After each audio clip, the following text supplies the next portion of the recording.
Whether you are looking to improve your job prospects, build better relationships, or embark on more exciting adventures, the Mother Isn't Mother podcast is here to help. Join me, Adenike Babalola, your English language coach, as we explore authentic and memorable English lessons from my favorite English films designed to help you speak English confidently. Click to follow and subscribe and enjoy the episode.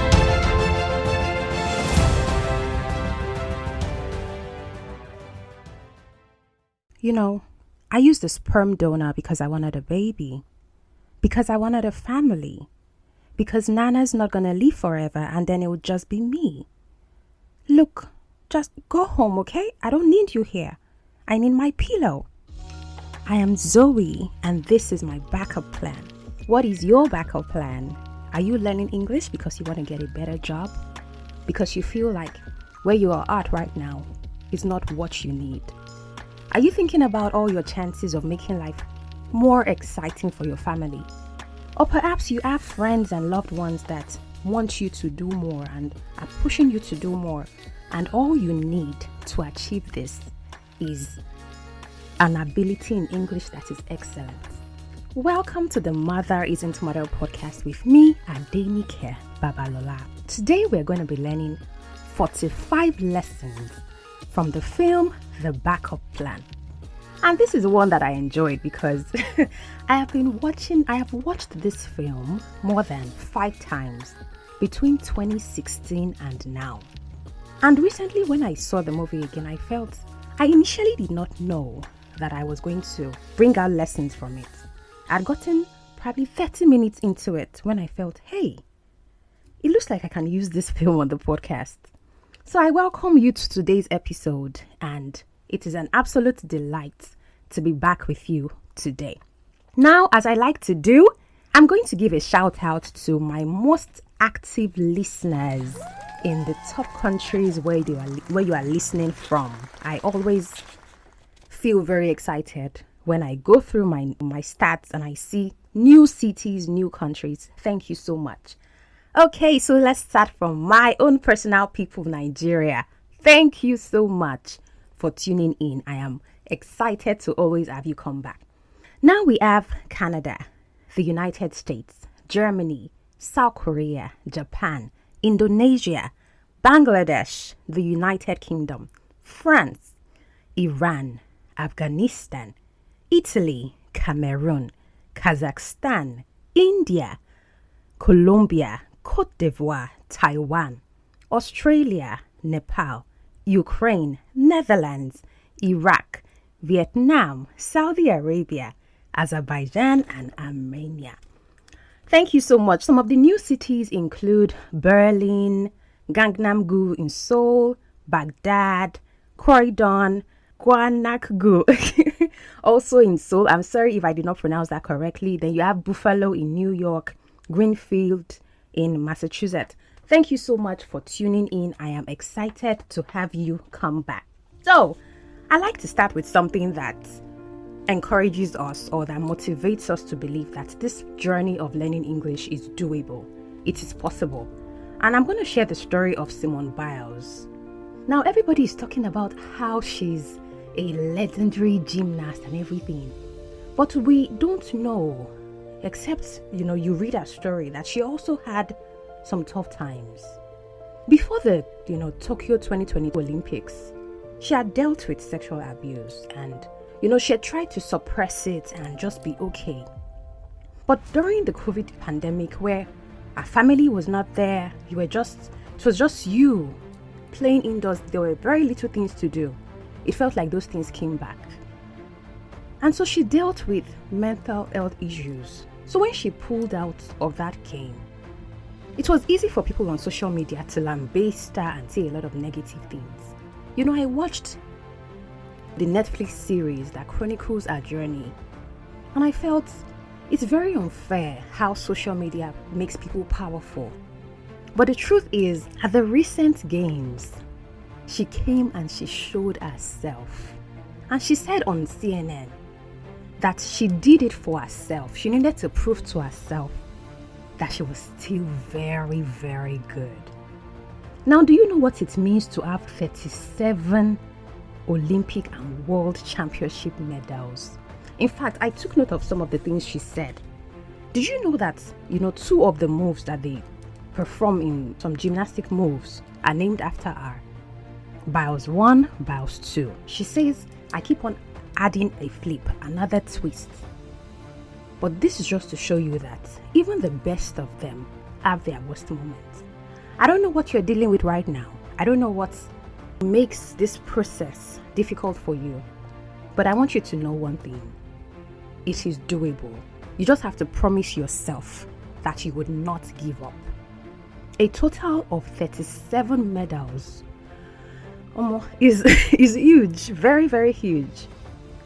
And she grew up in foster care for about 6 to 9 months because her mom dealt with substance abuse, and she was taken in by her grandfather and her grandmother, who are now the people she called dad and mom. What does this say to you? Don't let anything break you. You have what it takes to complete this journey of getting better and better by the day as you learn English. Take me, for example, as I learn Korean. If I could speak Korean better, honestly, the relationships I have with Koreans right now, the few relationships I have not nurtured, are mostly because I can't speak the language that well. So we just do the general surface greeting. But if my Korean speaking skills were excellent today, I am confident that those relationships will be better. So for you, it could be about your job.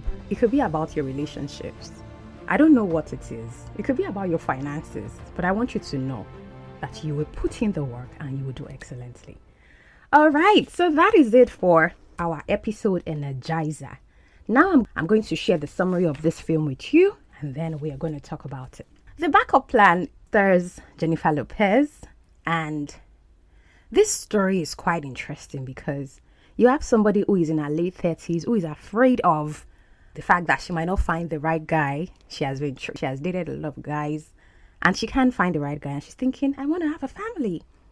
And that was why I started the episode with her own lines. She was right there at the dumpster. You know what? I'm just going to go ahead and play that scene so you would listen to it in her own voice.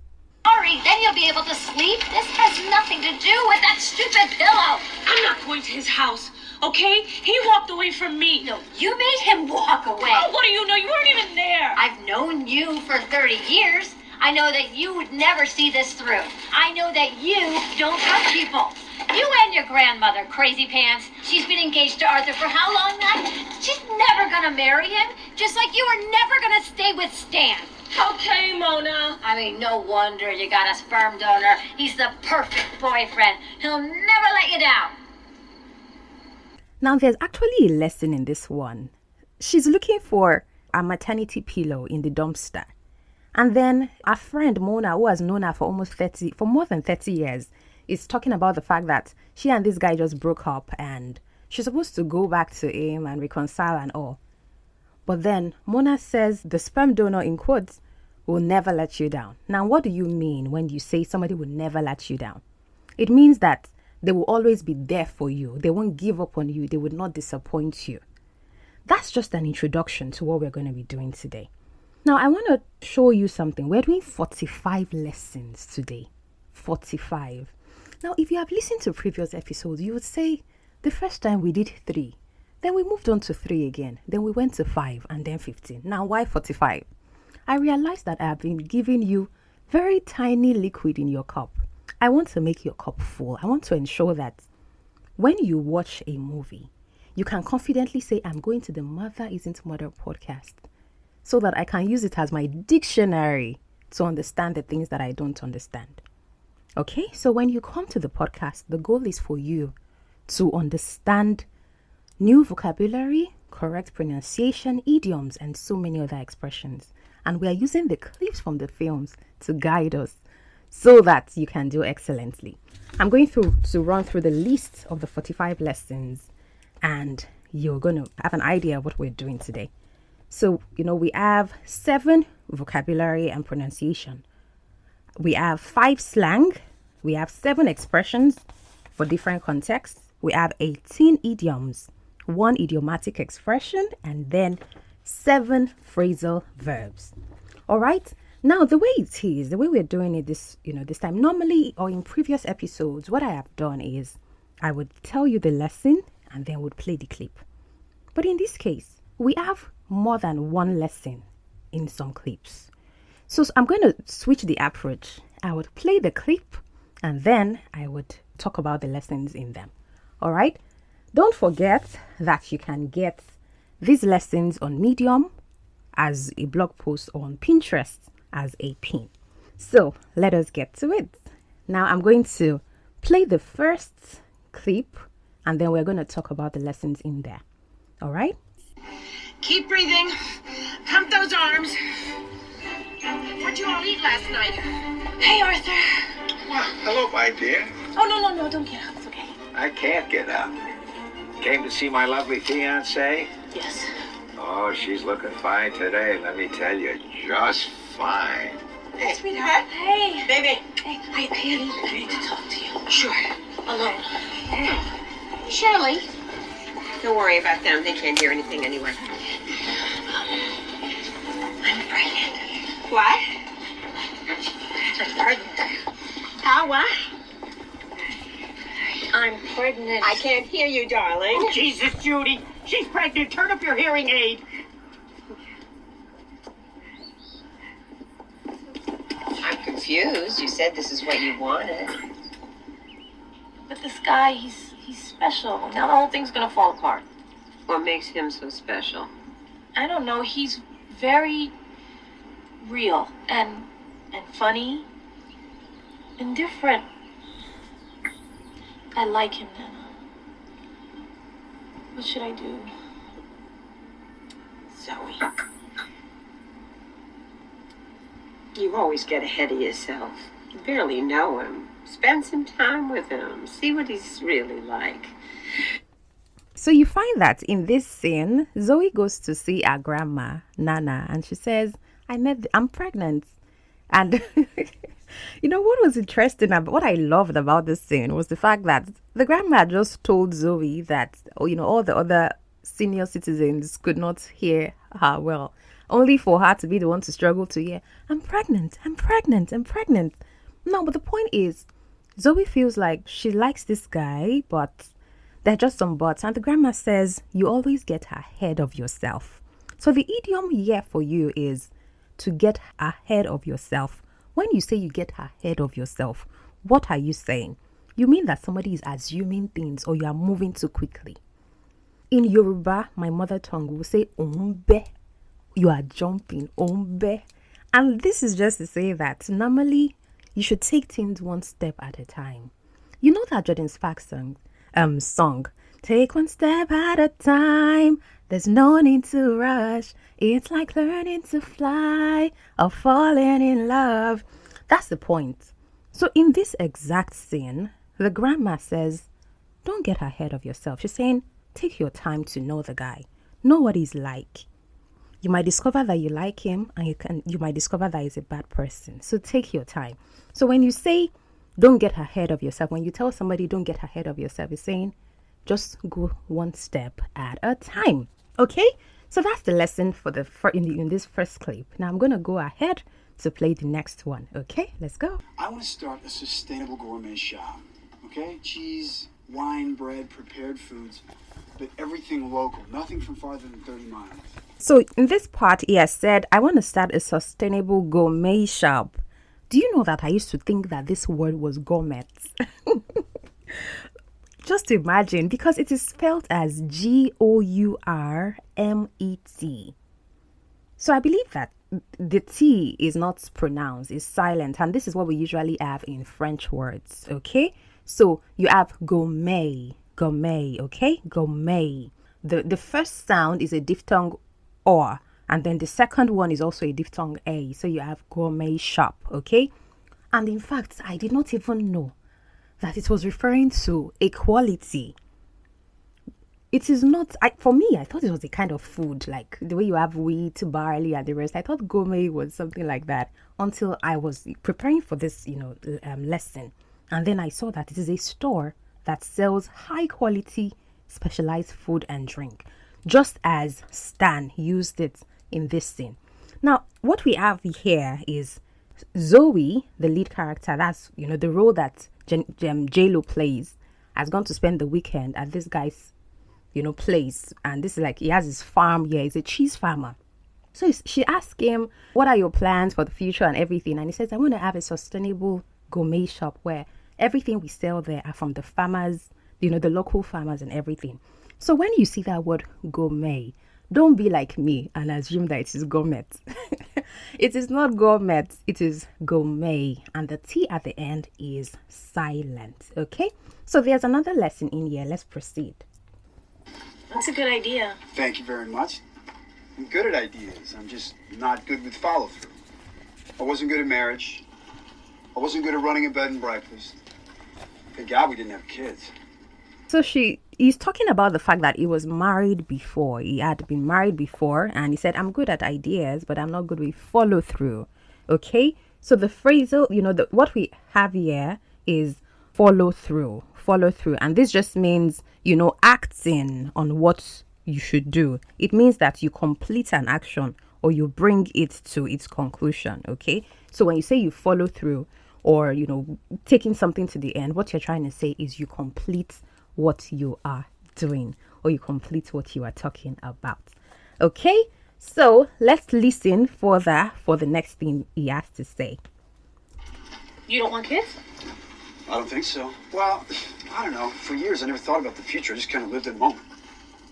So at this point, he says, I never thought about the future. I just kind of lived in the moment. Now, when you say you lived in the moment, what do you mean? It's something that we hear a lot these days, to live in the moment, to don't overthink things, just enjoy yourself and all of that. What this means, this is an idiom, okay? And it means to focus on the present. Don't think about the future. Don't worry about the future. It still aligns with taking things at a time. Live in the present. Live in the now. Live in the moment. It means you are not anxious about tomorrow. I think it's in the Bible, Jesus Christ. In Matthew chapter 6, is it verse 36 or 37 that says, don't worry about tomorrow. Tomorrow will take care of itself. Well, sometimes, of course, you should plan for the future and all of it. But I think the point is just live one by one. Take one step at a time. And I think that's what Stan is talking about, that in that marriage, he just lived in the moment and all of it. Okay? So there's one more lesson we're to get in this clip. Let me keep playing. But maybe I'm different now. I really want to take the next step. I really want to move on with my life. About the future. Uh-huh. Let's talk about that. Okay. Because the future is now. Right? Right.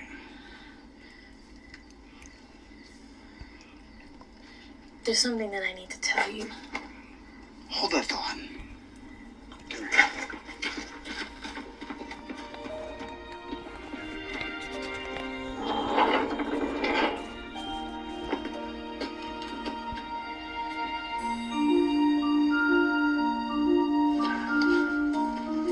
I want to show you something. Well, what is it?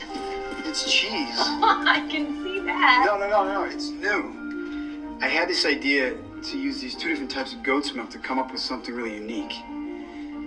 It's sweet and sassy and complex. I was inspired.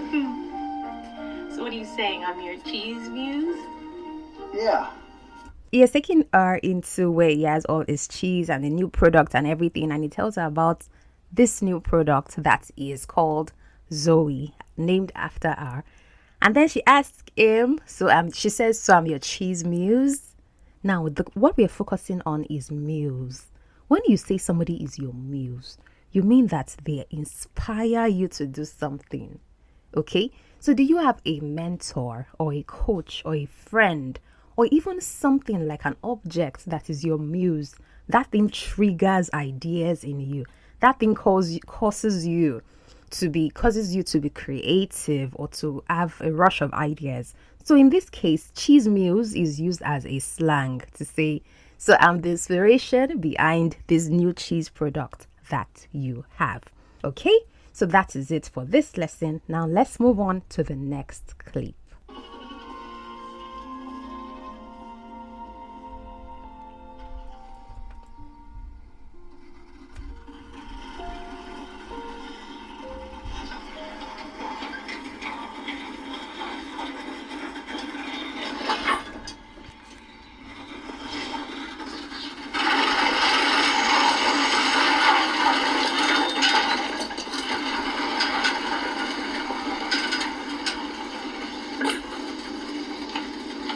Where are you going?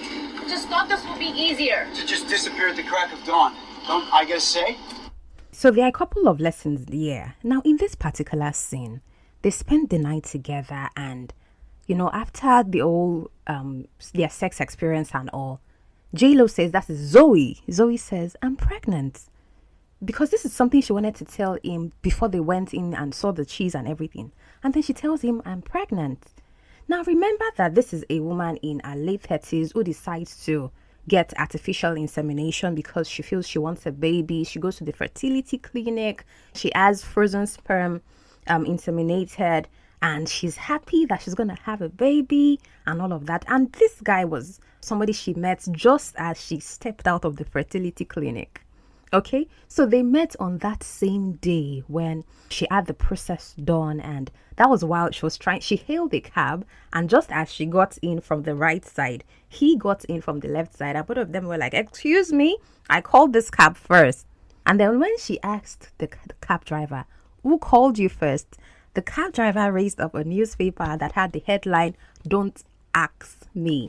Now this axe is the AXE. Okay, so that's hilarious. But the point is, she didn't get the chance because she just found out that she's pregnant, and she wanted to tell this guy only for, everything to happen in between. And then it is morning, and because of his reaction to the news that she was pregnant, she's unhappy and she decides to leave. And then in this, scene, it says, you're disappearing at the crack of dawn. Now, what does at the crack of dawn mean? This means at the beginning of the day. So when you say crack of dawn, you mean very early in the morning, like as soon as the sun rises. All right. So this is because she's leaving very early in the day. Now the next thing it says is, don't I have a say? Don't I have a say? Now when you tell somebody don't I have a say, you're trying to say, can't I share my opinion? Can't I say what I think? Don't I get to talk about or add to what you have said? Okay. So that is what you have in this particular scene, but there is still more, so I'm going to keep playing. You said everything there was to say last night. No, I didn't. Oh, you left out the part that you had a girlfriend. That was pretty convenient. I don't have a girlfriend. That girl from the farmer's market? She's not my girlfriend. She was, but that was a few years ago.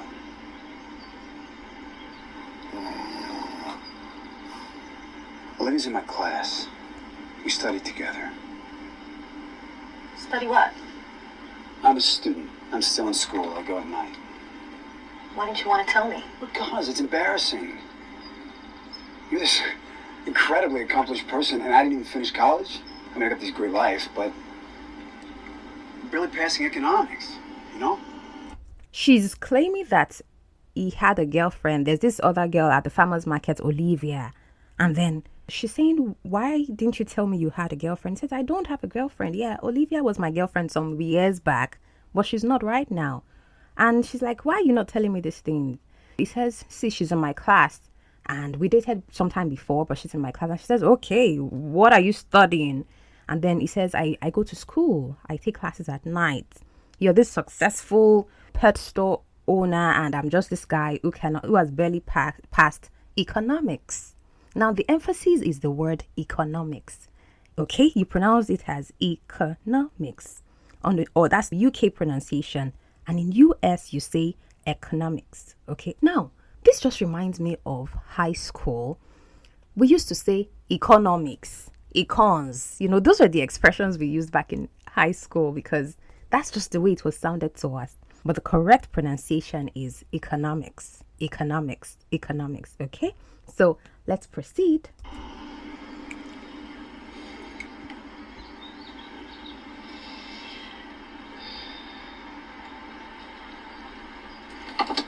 Where are you going? Look, let's not drag this out, okay? I lied to you, you lied to me. Now she goes on to say, let's not drag this out. When you say let us not drag, to not drag something out, and this is a phrasal verb. Okay, so when you're saying let's not drag this out, what you're saying is let's not extend it. So this is a phrasal verb that also passes as an idiom. When you say let's not drag this out, it means let's not talk about it too much. Let's not beat the issue. Let's just talk about it and drop it.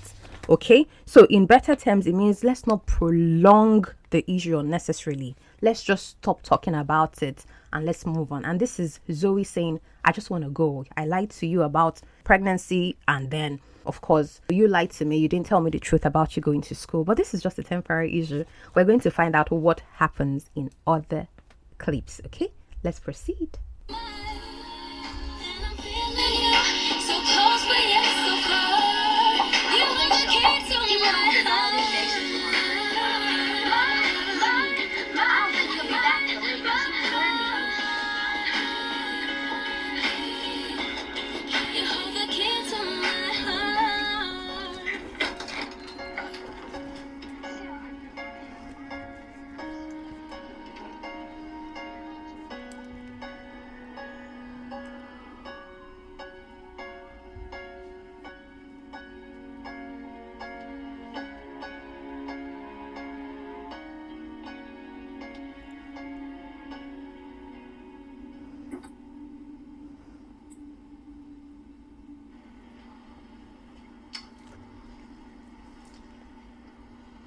So how'd you two meet? We can talk later in your office or whatever. Okay. Well, everything seems right on track. A little blood, quite normal. Okay, so this is, Zoe and Stan at the doctor's office. The doctor is, checking the baby and everything. And then it says, everything seems right on track. Now, when you say everything is right on track, what are you talking about? You mean that things are as they should be. Things are normal. Things are, working out as fine. It said a little blood, quite normal, okay? So this is just, as it's checking the baby and everything. So when you say something is right on track, it means that everything is going well. Let's assume that you're an event planner and you're planning an event, or you're planning like a wedding or something, and you say right on track, everything is going right on track. It means that it is moving as it should be. In Yoruba, we will say,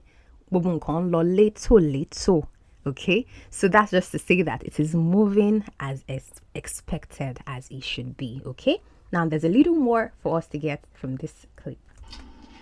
Stan, you don't have to stay in here for long. I'm fine. I'm good. Now I'm going to do an ultrasound. This is how we view the fetus. Oh. Okay, so the word we are focusing on here is fetus. Fetus. Oh my goodness. Back in high school, when we were taught this in biology, we would say fetus. Fetus. Because of the British spelling.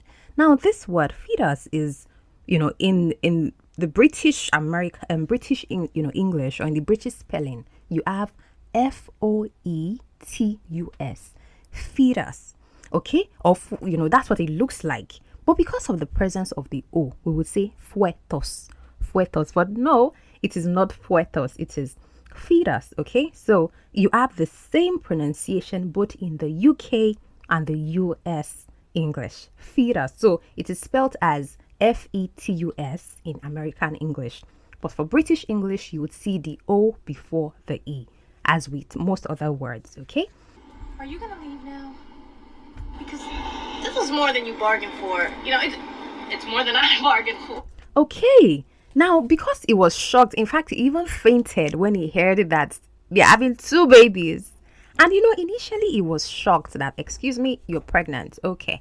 Now he has just found out that they're expecting 2 babies. 2. And then she's looking at him and saying they're sitting down somewhere outdoor. And then she says, I know this is more than you bargained for. Now, when you tell somebody this is, when you say the expression more than you bargained for, what you're saying is this is not what you expected. This is more than what you expected. It is an idiom that means that something is more difficult or more complex than you previously imagined. Okay? Now, that's just one lesson from this. I'm going to play the clip so you would hear the next thing he says, okay? But just tell me, okay, so I can be prepared. I just need to sit here, Okay. But then, are you gonna leave? Okay, 1 kid is a lot. 2 kids is impossible. I'm just getting used to us as a couple. Okay, so he says 1 kid is a lot, 2 kids is a posse. And the word we're focusing on is posse. Posse. It is a slang. Posse. In fact, I have not heard this word before. And I've told you that I have watched this movie several times before. But this is the first time I'm paying attention to the word posse.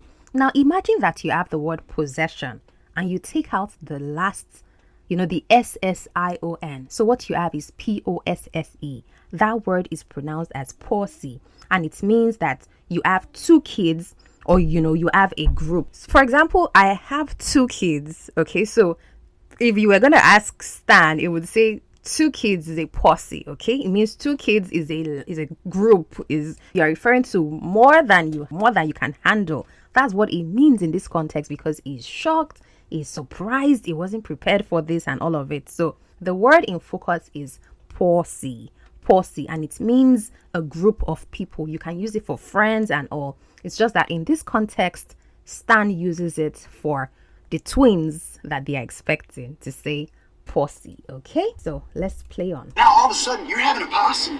Are you ready for a posse? So he's shocked and he walks away because he just cannot imagine having to. I wonder how people who have twins do it, because before I had my kids, I remember praying to God, dear God, please give me twins, and now that I have two kids, I always tell God, thank you for not giving me twins, because the experience with the first child kind of prepared me for my experience with, my son's experience prepared me for my experience with my daughter. Okay, and they have less than 2 years in between them, but this is just to say that I can process what this guy is processing in his head. Okay, let's go on to the next clip to learn more. All right. I don't even know if I like kids. Hey, beat it, pal. All right, but I don't want to cause a scene. Okay, so he walks away and goes to a playground, and he meets somebody that says, beat it, pal. Okay, there's this playground dad and says, beat it, pal. Now, you know that Michael Jackson song, just beat it, beat it, beat it, beat it. No one wants to be defeated. Showing how funky and strong is your fight. It doesn't matter who's one go right. Just beat it. Beat it. Just beat it. Okay, so that song is one that helps you to master the word beat it. When you say beat it, which you can easily say as beat it, is run away from here now. Like, leave this place. Go away from here now. And the reason this playground dad tells Stan to go away is because Stan has his two hands in his pockets. And he went there to probably get inspiration, to look at the children, to prepare his mind. And then this guy says, get your hands out of your pockets. In fact, the second idiom that we're learning here. So this beat it is a slang. Okay, when you want to tell somebody go away, you say beat it. Okay, but the second thing we are learning is I don't want to cause a scene. Now, when you say cause a scene, what are you talking about?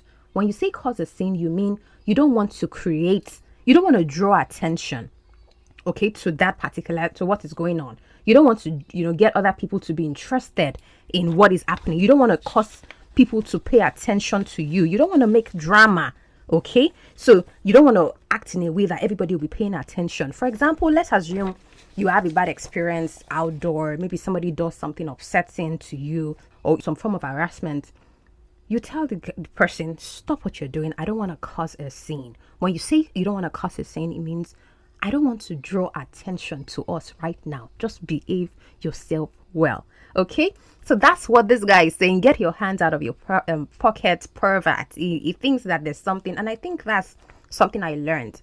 In fact, when I take my kids to the playground, I am mindful of my body language so that I don't do anything that might go off the wrong way and all of that. The point is, it is assumed that he's not here for something good. But let's keep listening so that we understand what is happening in this scene.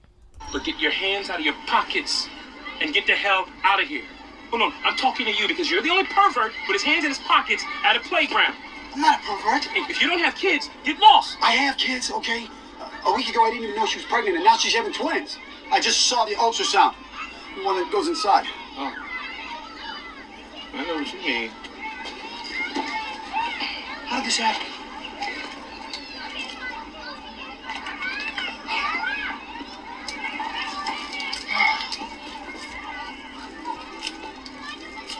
Take that off. Is it? Yeah. Oh man, I'm dizzy. I'm sweaty and dizzy. That's normal, bro. Which one's yours? I got three. Yeah. It's Charlie right there. And that's Roxy. Yeah. See a little fella right there? Yeah. That's Matt. He's eating sand. Yeah. So what you have here is he goes to the playground, and of course after this guy harasses him for assuming that he's a pervert, he says, you don't have kids, and he says, I have kids. I just found out that she's pregnant with 2 babies. And then the guy just has this evil laughter.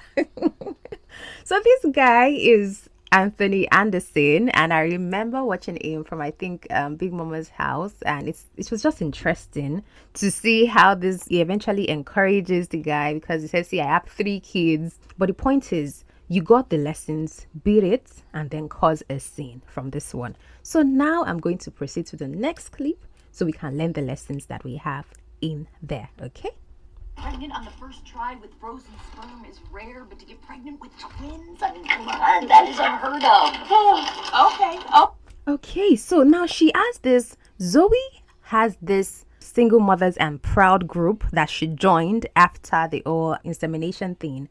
And then she comes back to tell them, I am pregnant with twins. But that's not even why she came. She says, I have a problem. Like, she met a guy. She wasn't expecting to meet a guy, because the reason she went for the sperm donor option was because she wasn't meeting the right person. And then the very moment she walked out of the fertility clinic, she met this guy. Okay? Now, the point is, they are surprised. For these things to work, it takes time. It doesn't always work. But then for you, it has worked out, and you're expecting twins. It is unheard of. When you say unheard, something is unheard of. It is an idiom, and it means that thing is very unknown, or it is unusual for that thing to happen. Okay, so in this case, it is unheard of that you would get frozen sperm and then it will give you 2 babies. Like, it's just shocking. So and in fact, I know that you can use this in both positive and negative light, where you say, oh, you can't do this kind of thing, it's unheard of, and all of it. You're trying to say, this thing is not right. We don't do it. It's not normal, and okay, and all of that, okay? But in this context, it is just to express surprise. Okay, for example, you can say that it is unheard of that you would have snow in July. Now, we know that snow comes towards the end of the year or early in the year during winter time, but not in July, where July is known to be summertime, okay? Now, that's the first lesson. Let's keep listening. Okay, when you want to speak, you can. Does anyone else have anything in the meantime that they'd like to share? Yeah. Tabitha? Yeah, I'm having a hard time. Luca keeps asking me why his friends have 2 parents and he only has 1. I guess I knew this would happen someday, but I just wasn't prepared for this. His name's Stan, and I wasn't. Doesn't I just speak? You never meet somebody, the kind of guy who makes you rethink everything. Like, maybe I can be a stay-at-home mom. Maybe I can. I love being barefoot and pregnant. Maybe you can teach me how to make cheese and we can live off the land. this group is called Single Mothers and Proud. I know. I'm sorry. I wasn't planning to meet anybody. It just happened. And now that I've thrown all my plans out the window. So she's telling them that she met a guy, and they're like, this is not a group for meeting people. This is a group for mothers, expecting mothers who are this is, mothers that are single and proud. And then she said, I wasn't expecting to meet a guy.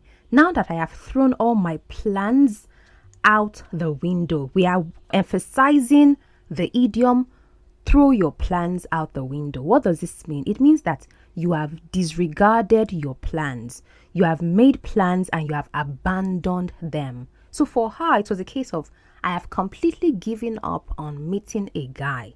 And then all of a sudden, now that I'm pregnant, I met this guy. Okay, so the idiom here was thrown all my plans out the window. To throw all your plans out the window. It's like saying that you already had plans for the day. You're going to do this and do that. And then somebody calls you and says, okay, let's go and do something else. And then you decide to go out with the person and then you didn't have a nice time or something like that. And then the person says, you tell the person, I've thrown all my plans out the window and then this did not work out. This is you just saying, I took all my plans and suspended them for something new.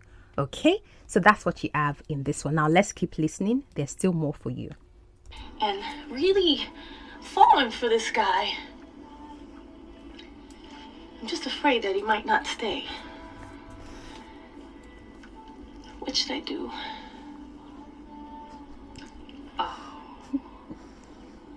I don't know. This is wildly outside my field of expertise. Yeah, because we're a single mothers group. Okay, so she's asking them. Now she's asking them, I'm falling for this guy and all of it. What should I do? The lady here says, this is wildly outside my field of expertise. The woman in charge of the group says, the woman who leads the group says, this is wildly outside my field of expertise. Now that is the expression we're focusing on. When you say that, you mean that something is out of what you know. You don't know that thing. Okay, it is beyond your knowledge. It is beyond your skill. You can't ask me, for example, if somebody were to ask me something related to, flying planes and all of that, I would say, see, it is wildly outside my field of expertise. Because, and I think another version of this is completely outside my expertise. This is just to say that I don't know anything about this. If you ask me, now who I go ask? Now maybe okay, so that's just to say that you don't know. I don't know. That's another way to say I don't know. This is a very long, formal, serious version of saying I don't know. You say it is wildly outside my field of expertise. Okay, now let's proceed. Okay, So we don't pretend to give advice on how to get your boyfriend to commit. Not usually. Maybe you should join a different group. Ding dong. No. Okay. We are going to have to take a vote on this. Okay, so they decide we're going to take a vote. We're going to have to take a vote. Should we help you? Should you join another group? Should you stay in the group? Because she's asking the wrong advice. She's asking for advice in the wrong group. All right. Now, don't forget that you can get these lessons on Pinterest and on Medium. Okay. You can access them after this, after listening to this episode so that you can share them with friends and loved ones. All right. Now, let's proceed to the next clip. What if I want to stay? Well, then I'd be surprised. And happy. I can't promise anything. Neither can I. Okay. Okay, now the idiomatic expression we are focusing on is I can't promise anything. When you tell somebody I can't promise anything, what you mean is I can't assure you of a particular outcome. I can't promise you that things would work out in a particular way, that A will be A. I am not sure. I cannot guarantee you. Okay, so for example, somebody comes to you and says, okay, I want you to help me prepare for this exam. I want to get 100 over 100. And then you say, well, I can train you. I can give you all the skills and knowledge. I can help you get better, but I can't promise anything. You're trying to say that I can't promise that you would have exactly 100 over 100. Okay, so that's what this means. Okay, let's keep listening. Okay, fine. Give me that.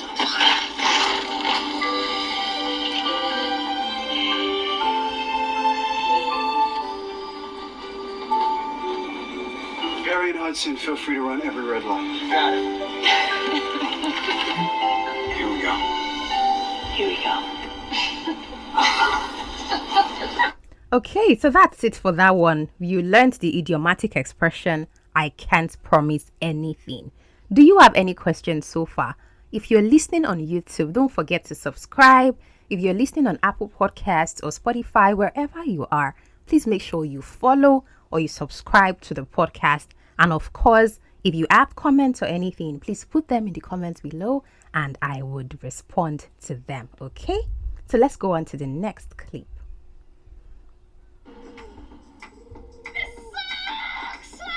Nothing fits me.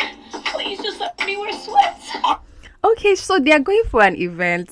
I love this one because I could relate to it. Now she shouts, "This sucks!" Okay, this sucks. Now, when you say something sucks, what do you mean? You mean that this is just terrible. I don't like this. Okay? You use that slang to say, I don't like something. I don't like this. I'm disappointed. Now, why does Zoe say this? She's trying to wear on different dresses. She's trying on different dresses and she can't wear it because, of course, she's pregnant, right? And she says, nothing fits me. So she's expressing that disgust at the fact that, excuse me, I am bigger. My clothes don't fit anymore. Okay, so I remember being pregnant and of course, we always go for baby shopping. You begin to wear clothes that are larger, that are bigger than you, maternity dresses and all those things. But this was just one that I liked. I enjoyed the fact that I watched this and I understood it, especially now that I have my own kids, okay? There is another lesson still in this scene. Let's keep listening. Wait, let me suck it in. Now she goes on to say, let me suck it in. She puts on a black dress and Stan is trying to help her zip it up. And she says, let me suck it in. Okay. So what this means is, let me suck in my tummy so that you can zip it up properly. Okay. So I'm going to play that scene again and then you'd hear it. All right. It's me. Please just let me wear sweats. Honey, you can't wear sweats. This is important. I'll get them. Wait, let me suck it in. You got a jacket or something? So she's trying to wear another dress, but as she sucks in her tummy, the dress actually splits at the back. Okay. And Stan is asking her, can you get a jacket or something? This is just to say, when you're pregnant, it's just expected that you will deal with things like this. But what we're focusing on in this part is, let me suck it in. And this phrasal verb, suck it in, means to take your tummy in, make your tummy flatter. The phrase means that you try to pull in your stomach so that you would appear slimmer. And of course, in fact, I still have some baby fat that I've been working on for this how many couple of years now, and I have to wear waist guard, or when I want to wear a dress that would make where I want my tummy to be completely flat and all of it. Okay, so if you're a mom or somebody who has given birth or something, this whole idea of having to deal with baby fat and all of it. And I exercise, I do a lot of things, but sometimes this thing is just there. I look at my tummy and it's not horrible looking and all, but you look at your tummy and you say, this thing can. I remember the days.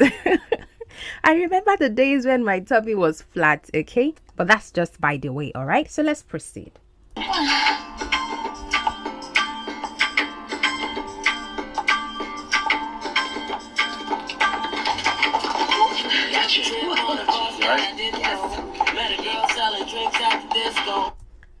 Okay, so now in the next scene, I'm going to play them at the events and then she nearly throws up and all. Let's see.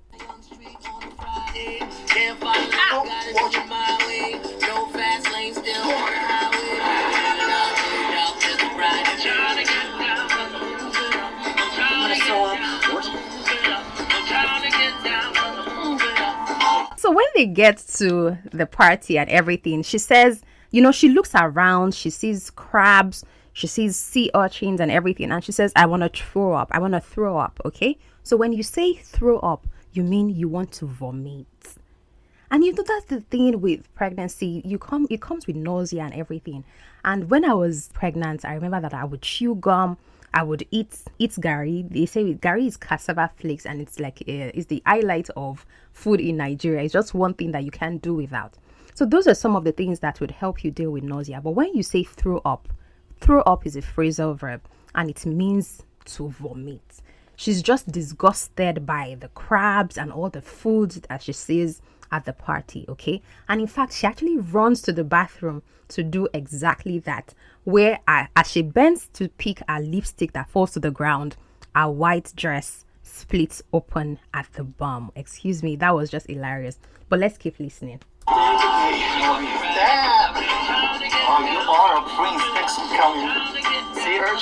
Okay, so now let's go on to listen to the next clip and throw out the lessons from it, okay?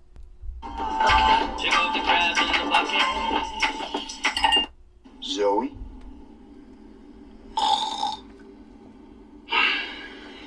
It's been 2 weeks now, and all she ever wants to do is sleep with that pillow. The pillow is a bitch. It's totally replacing you, right? Completely. She drags it everywhere. My wife, she drew eyes on hers. Look, so when I went to make a move in the middle of the night, the pillow is staring at me. Yeah. Like, bro, I don't think so. We used to have sex all the time. Why? Every day. Now I can't touch her. I can barely go near her. Dude, she's pregnant. You can't win. The only one who wins is the pillow. Screw that pillow, You man. might have to. I did once. We're gonna be fine. We're gonna get through this. Everything's gonna be fine. In a year's time, this is just gonna be a funny memory, right? That's right. That's right. Before you know it, the kids will be in school, and you'll long for the days when a pillow was your biggest problem. Must be hard when they first go off to school. Little school shoes, little backpacks. Oh, no. Saying goodbye to the kid is easy. Saying goodbye to 20 grand, now that's hard. What are you talking about, 20? It's 20 grand. And you have twins. Ooh, double whammy. That's a whole lot of Parmesan. Okay, this was this was hilarious because Stan tells this playground dad. He goes back to the playground and he sees the guy, that's Anthony Anderson, and he says, I can't have sex with my wife anymore, with Zoe anymore, because she's always sleeping with a pillow. Okay. And so the guy tells him, he's going to get better. He's trying to encourage himself. Stan is trying to encourage himself and everything. But then he says, hey, you're having twins. And that's because you said after some time, they're going to grow older. They're going to go to school. But then the playground dad says, well, saying goodbye to the kid is easy, but saying goodbye to 20 grand. And then you're going to have twins. And he says the idiom double whammy. Double whammy. Now, this is the first time I would hear double whammy, and it was stick in my head. Now, what does double whammy mean? It means two negative events happening at the same time. Like, you have bad times two. So when you say something is bad and bad again. So it's a case of you're supposed to have just one child and deal with the money, but now you have two kids. So multiply that by two. In Nigerian pidgin, we would say double wahala or wahala. Okay, so this is like saying you have two problems. And that leads me to Fela Kuti's song. There's this song by Fela Kuti. He's like the king of Afrobeat. Daddy body get the accident, yeah, dun dun dun. Daddy body get the accident, yeah, dun dun dun. Confusion breaky bonu, yeah, confusion breaky bonu, yeah, now double wahala for daddy body, and the owner of daddy body, double wahala for daddy body. I had to learn the lyrics of the song because it ties back in to this. If you're Nigerian or you're African and you know Fela Kuti, or you don't even have to be African. Fela Kuti is a world legend as far as Afrobeat is concerned.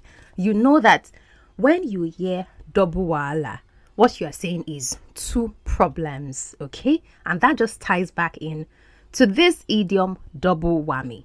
So it's either you say double whammy in English or you say double wahala in Afrobeat terms, okay? Now let us move on to the next lesson, all right? I never heard back after the vote, so I assumed that I was out. Oh, no, it was unanimous. Didn't anyone call you? No? Okay. Well, this is my Nana, and this is Arthur, her fiance. Hello. Okay, so this is Arthur, a fiance. All right. Now we're looking at this word fiance. Okay. And one interesting thing is in this particular scene, you find that, they're doing like their baby shopping and everything. And then Laurie is there with the two women from the group that Zoe attends are there. And she's introducing our Nana, that's our grandma, and our grandma's fiance. Now, this word, when I was growing up, we say fiancé. In fact, there are still people, if you're one of them, raise up your hand. There are people that say fiancé. This is my fiancé, or fiancé meaning, and that's like the way we say it in Yoruba, fiancé. But it is not fiancé, it is fiancé. Say.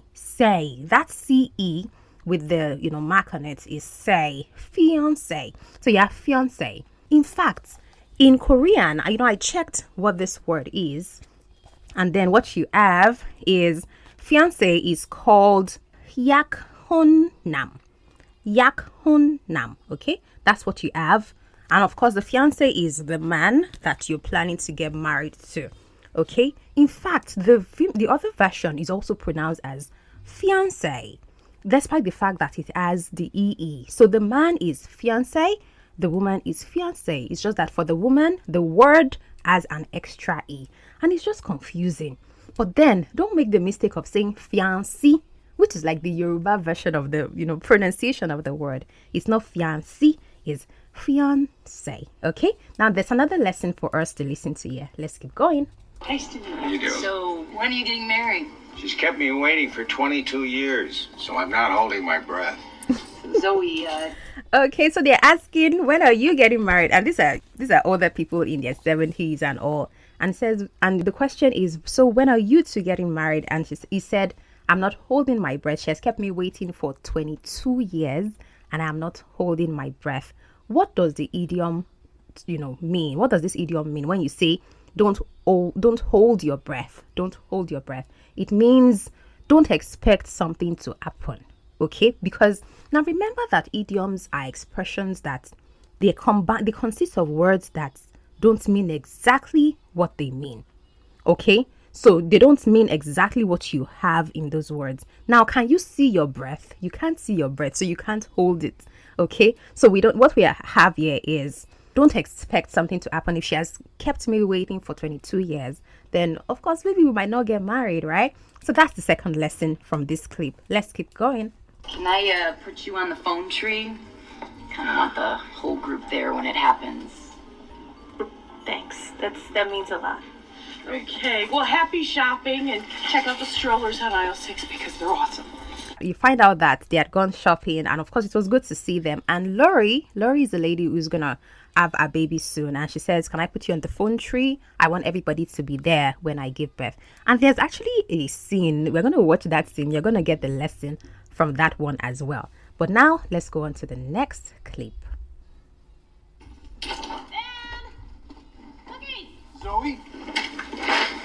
Hey, What is that? it's a twin X Deluxe. The Rolls Royce of strollers. Isn't it awesome? It's Okay, so Zoe has gone shopping and then she has just brought in she brought in a stroller and a lot of clothes and everything. And she says, Stan! And he comes to the door and he says, what's that? And she says, this is the Rolls Royce of strollers. I have never heard anybody use Rolls Royce like that. Now we know Rolls Royce is a luxury ride and everything. But here she says this is a Rolls Royce of strollers. So what does the idiom Rolls Royce of something means? It's just going row, row, row, row. Okay, so take it slowly. Rolls Royce. Rolls Royce of something. This means that you're referring to something of high quality.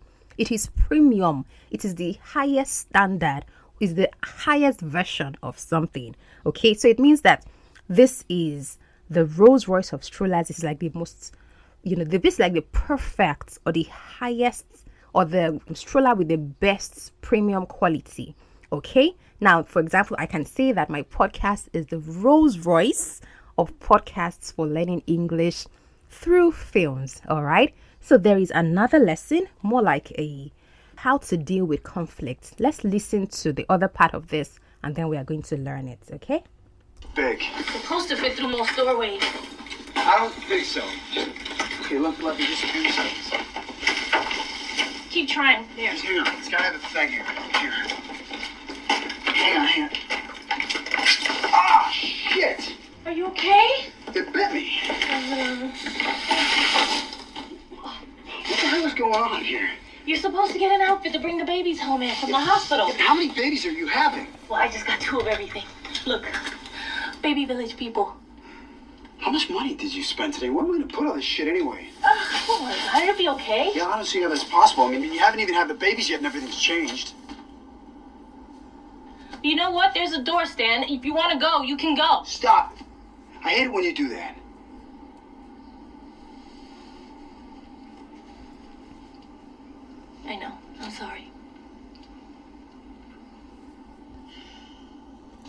Okay, they just had a conflict. What happened in this scene? She just got back home. She had done a lot of shopping, and this guy was trying to study. Remember that he takes night classes. He's going to school. And then he says, where are you going to put all this shit? There's some cursing involved, right? But then, she feels, hey, if you don't want to stay, you can go. This is the door. And then he says, I hate it when you do that.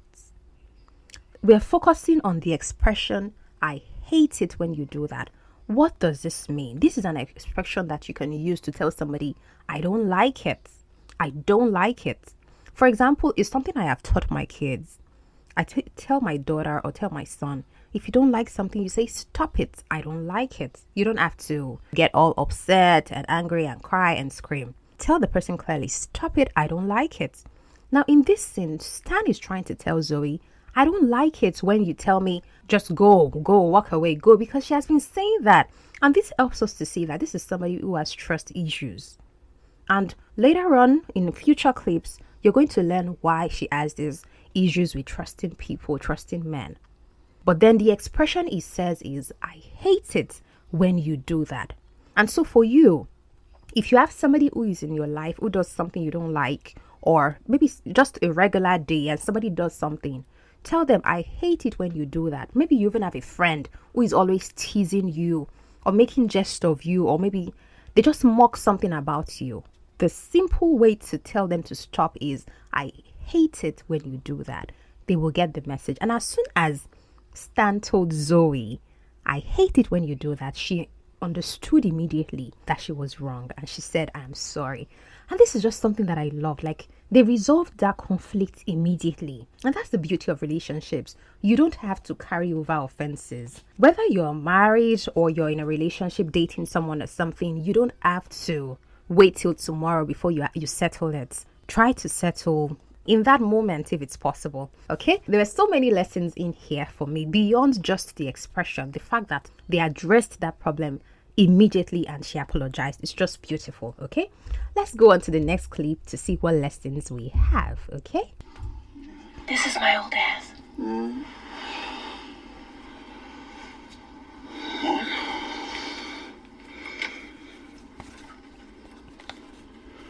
Why do you have a picture of your ass? My college boyfriend took it. I mean, so in all fairness, it doesn't look exactly like that, but it's pretty close. It's held up. Yeah, it's a nice ass. This is me in the 7th grade. This is me and Nana at my confirmation.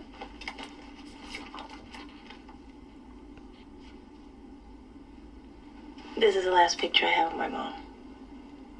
I mean, she lived for a few more years after this, but we didn't take any pictures because she didn't want us to remember her that way. I was 8 years old when she died. I can't imagine. This is middle of the night, around 3 a.m. and Zoe wakes up Stan to say, hey, this is a picture of my old ass.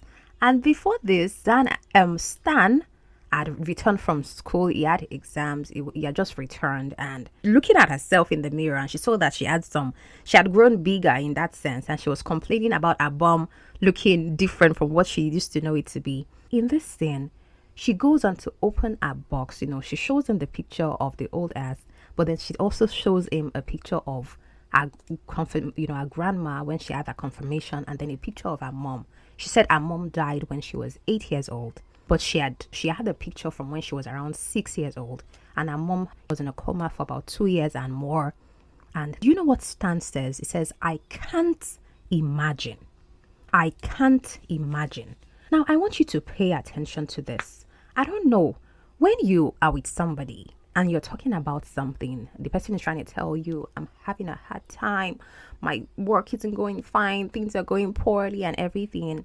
What do you say to show empathy? You say, I can't imagine, especially if you have not gone through that experience yourself.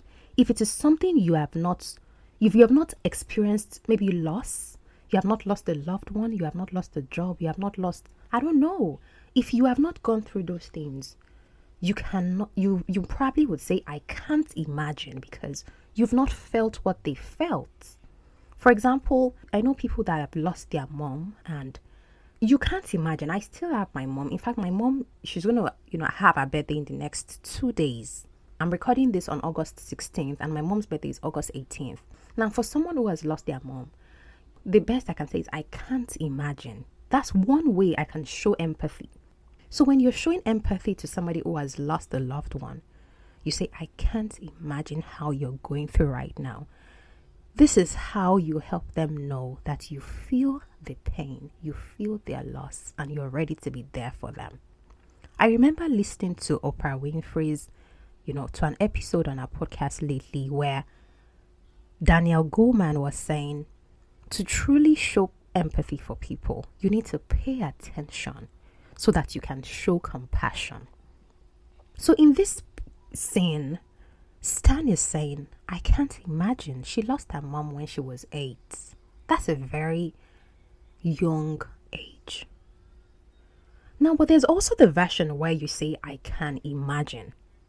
When we say I can imagine, it's most likely because you have gone through it, you have experienced it, and you know what that person is feeling. You can relate to what they are feeling, to the pain that they're experiencing, and then you say, I can imagine. The actual version I learned here is I can't imagine. I used to think it was just I can imagine.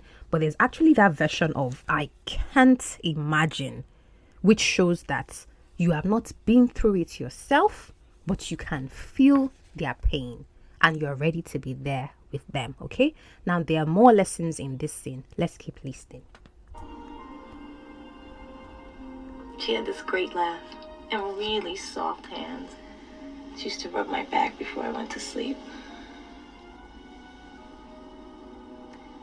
Such a small thing, but I think about it all the time.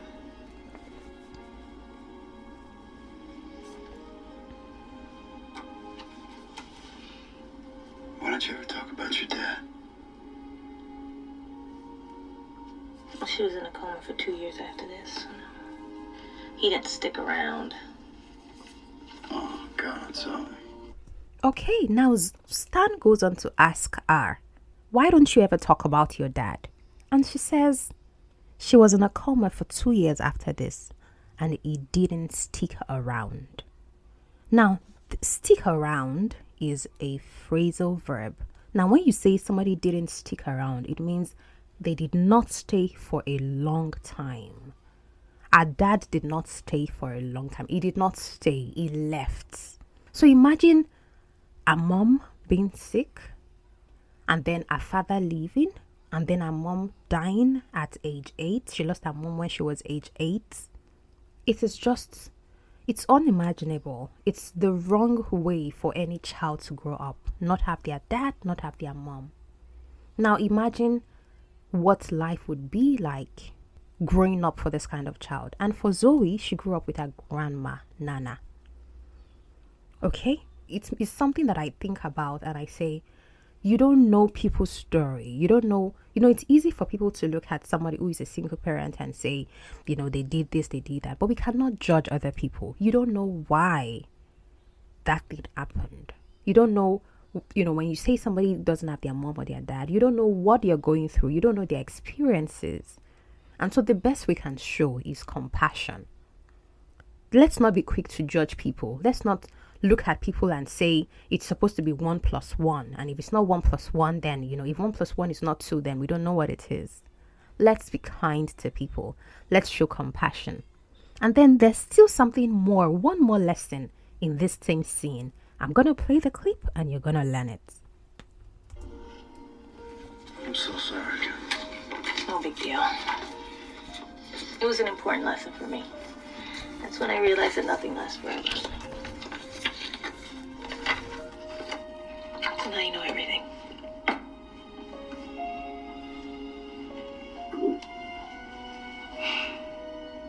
Some things can last forever. For me, this was the most revealing scene about the character of Zoe in this film.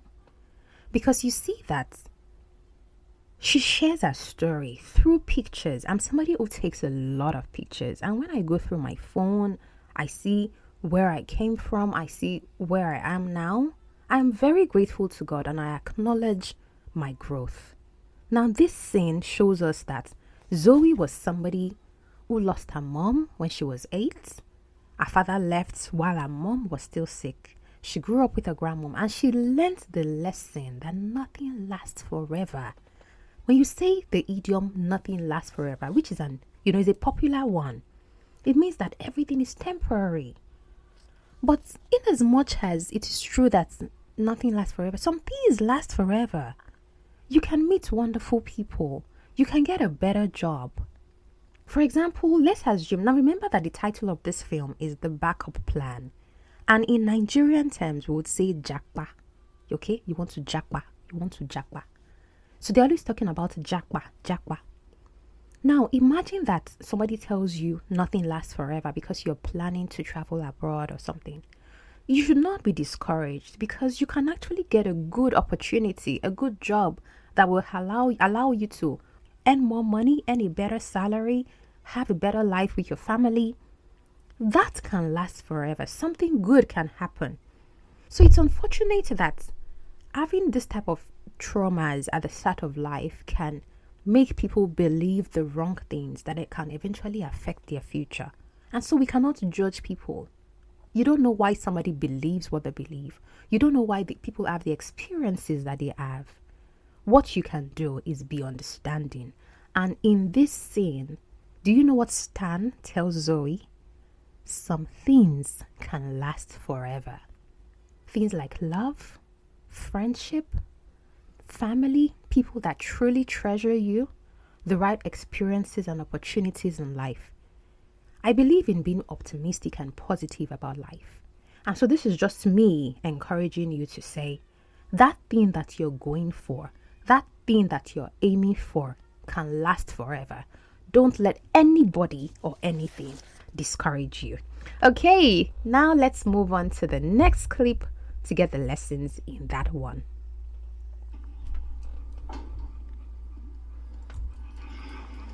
I'm confused. Why'd you say you'd come in the first place? Well, it seemed like a good idea at the time. I just... Is that Zoe! Oh, hey! It is so nice of you to come. Hi. Yeah, we just wanted to come and stop by and say a quick hi and good luck. Oh no, you're staying. You have to stay. Lori wants us all here for this. I really want to stay. Oh, she's having a contraction.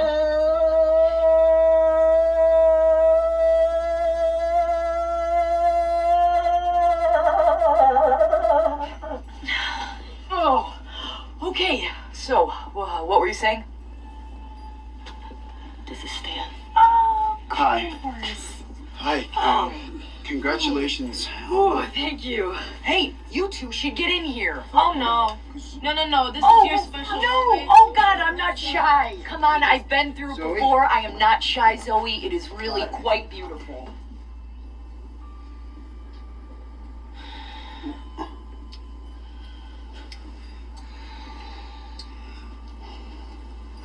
How long do we have to stay here? Let's just wait till it starts and then we'll sneak out. Okay. Now, in this particular scene, what you have is Lori is about to give birth and Stan and Zoe have gone to her home to be there with her while it is happening. She's going to have a baby in the water and everything. Now, Zoe and Stan are there.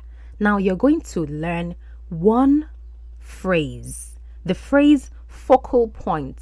This is one that I have always heard, but I really did not put it in context. Now you're going to listen to Lori. I played the intro to this scene because I want you to understand the context of the use. And it's going to be a little loud because it is a delivery scene, a home delivery. Okay, Lori is having her baby at home. So it's going to be a little busy in the background. So I want you to pay attention to focal points. You're going to hear it more than once, about 3 times. Okay, so let's play.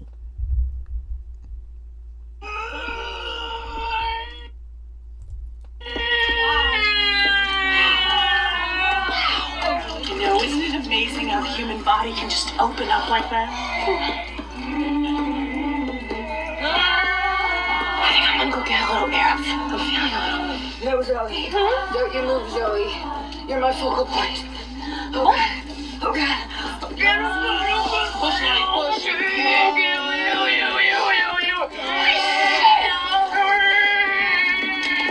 I can't believe you're her focal point. Can't she use somebody else? She's in labor. You can't argue with her now. No, someone grab her legs. Okay, lift them up. Push them up. Push. Breathe.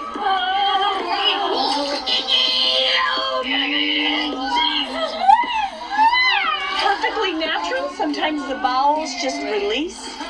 Ridley, you could. No, Zoe, don't you move. You are my focal point. Okay, so that was pretty busy. But this is a scene of a woman in labor. And remember the women from the Single Mothers and Proud group.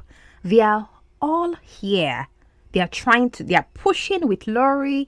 They are humming the song. They are encouraging her and everything. And then Lori keeps saying to Zoe, you are my focal point. Don't move. Now, Zoe cannot imagine that this is what pregnancy or delivery looks like. Remember that she's pregnant with twins. She cannot imagine that this is what process of giving birth, the real delivery looks like. And so she's shocked. She cannot stand it. She wants to go and get some hair. She wants to drink water. Lori tells her, don't move. You are my focal point. Okay? And so the emphasis is focal point. What does focal point mean? In this context, it means I am looking at you. I am looking at you. You cannot move. Stay where you are. Stay where you are. You cannot move. Okay? And that's just the thing with, I don't know if it happens to anybody, but maybe when our children get older and everything, it feels as if we just forget.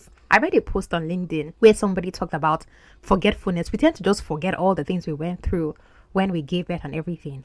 But the point is, it made me, if you want to know what it's like to actually give birth, this is one movie you can watch because it kind of prepares you for the entire process. It gives you some ideas, and maybe this is why I've watched this film many times, because it talks about children, the process of having children, a relationship, and all of that.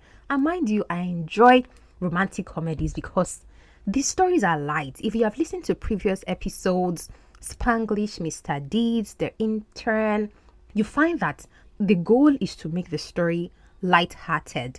When you watch romantic comedies or comedy dramas, you're looking at stories that are simple, everyday stories that you can easily take in. It's not complex, it's not complicated, and all of that. So focal point means the thing you are focusing on, you are interested in, the thing of interest, or a thing, the center of your interest or your focus at a particular time. And as she's trying to give birth, she says, Zoe, I'm looking at you. She's pushing.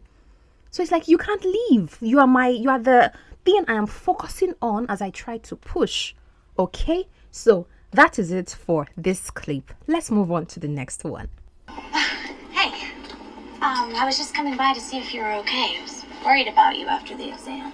What happened with your exam? Oh, I was trying to tell you last night, but... Wow.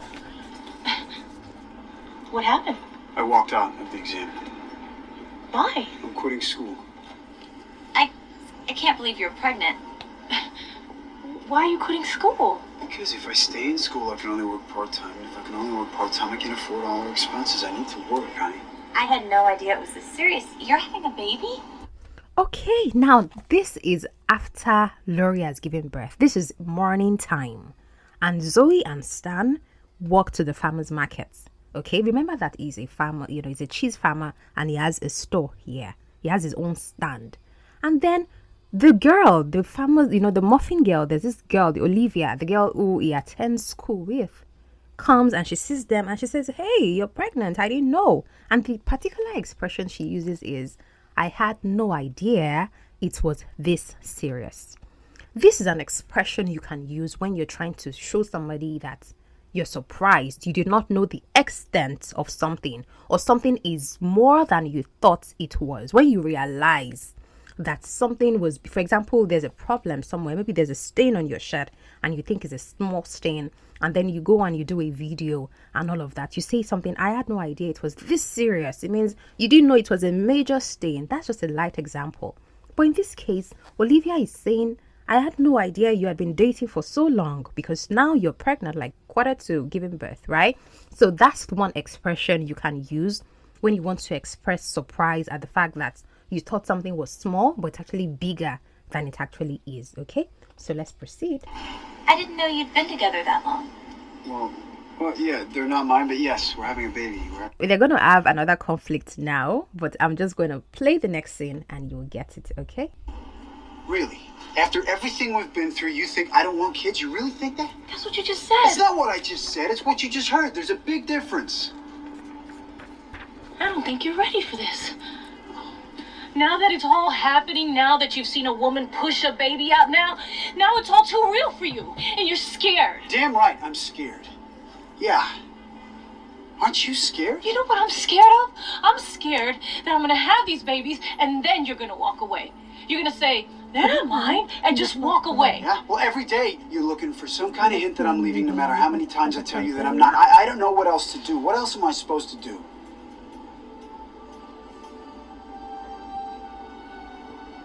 Nothing.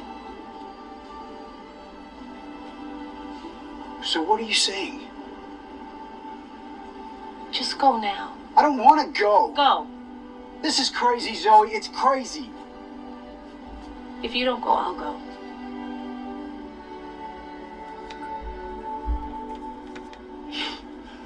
Wow.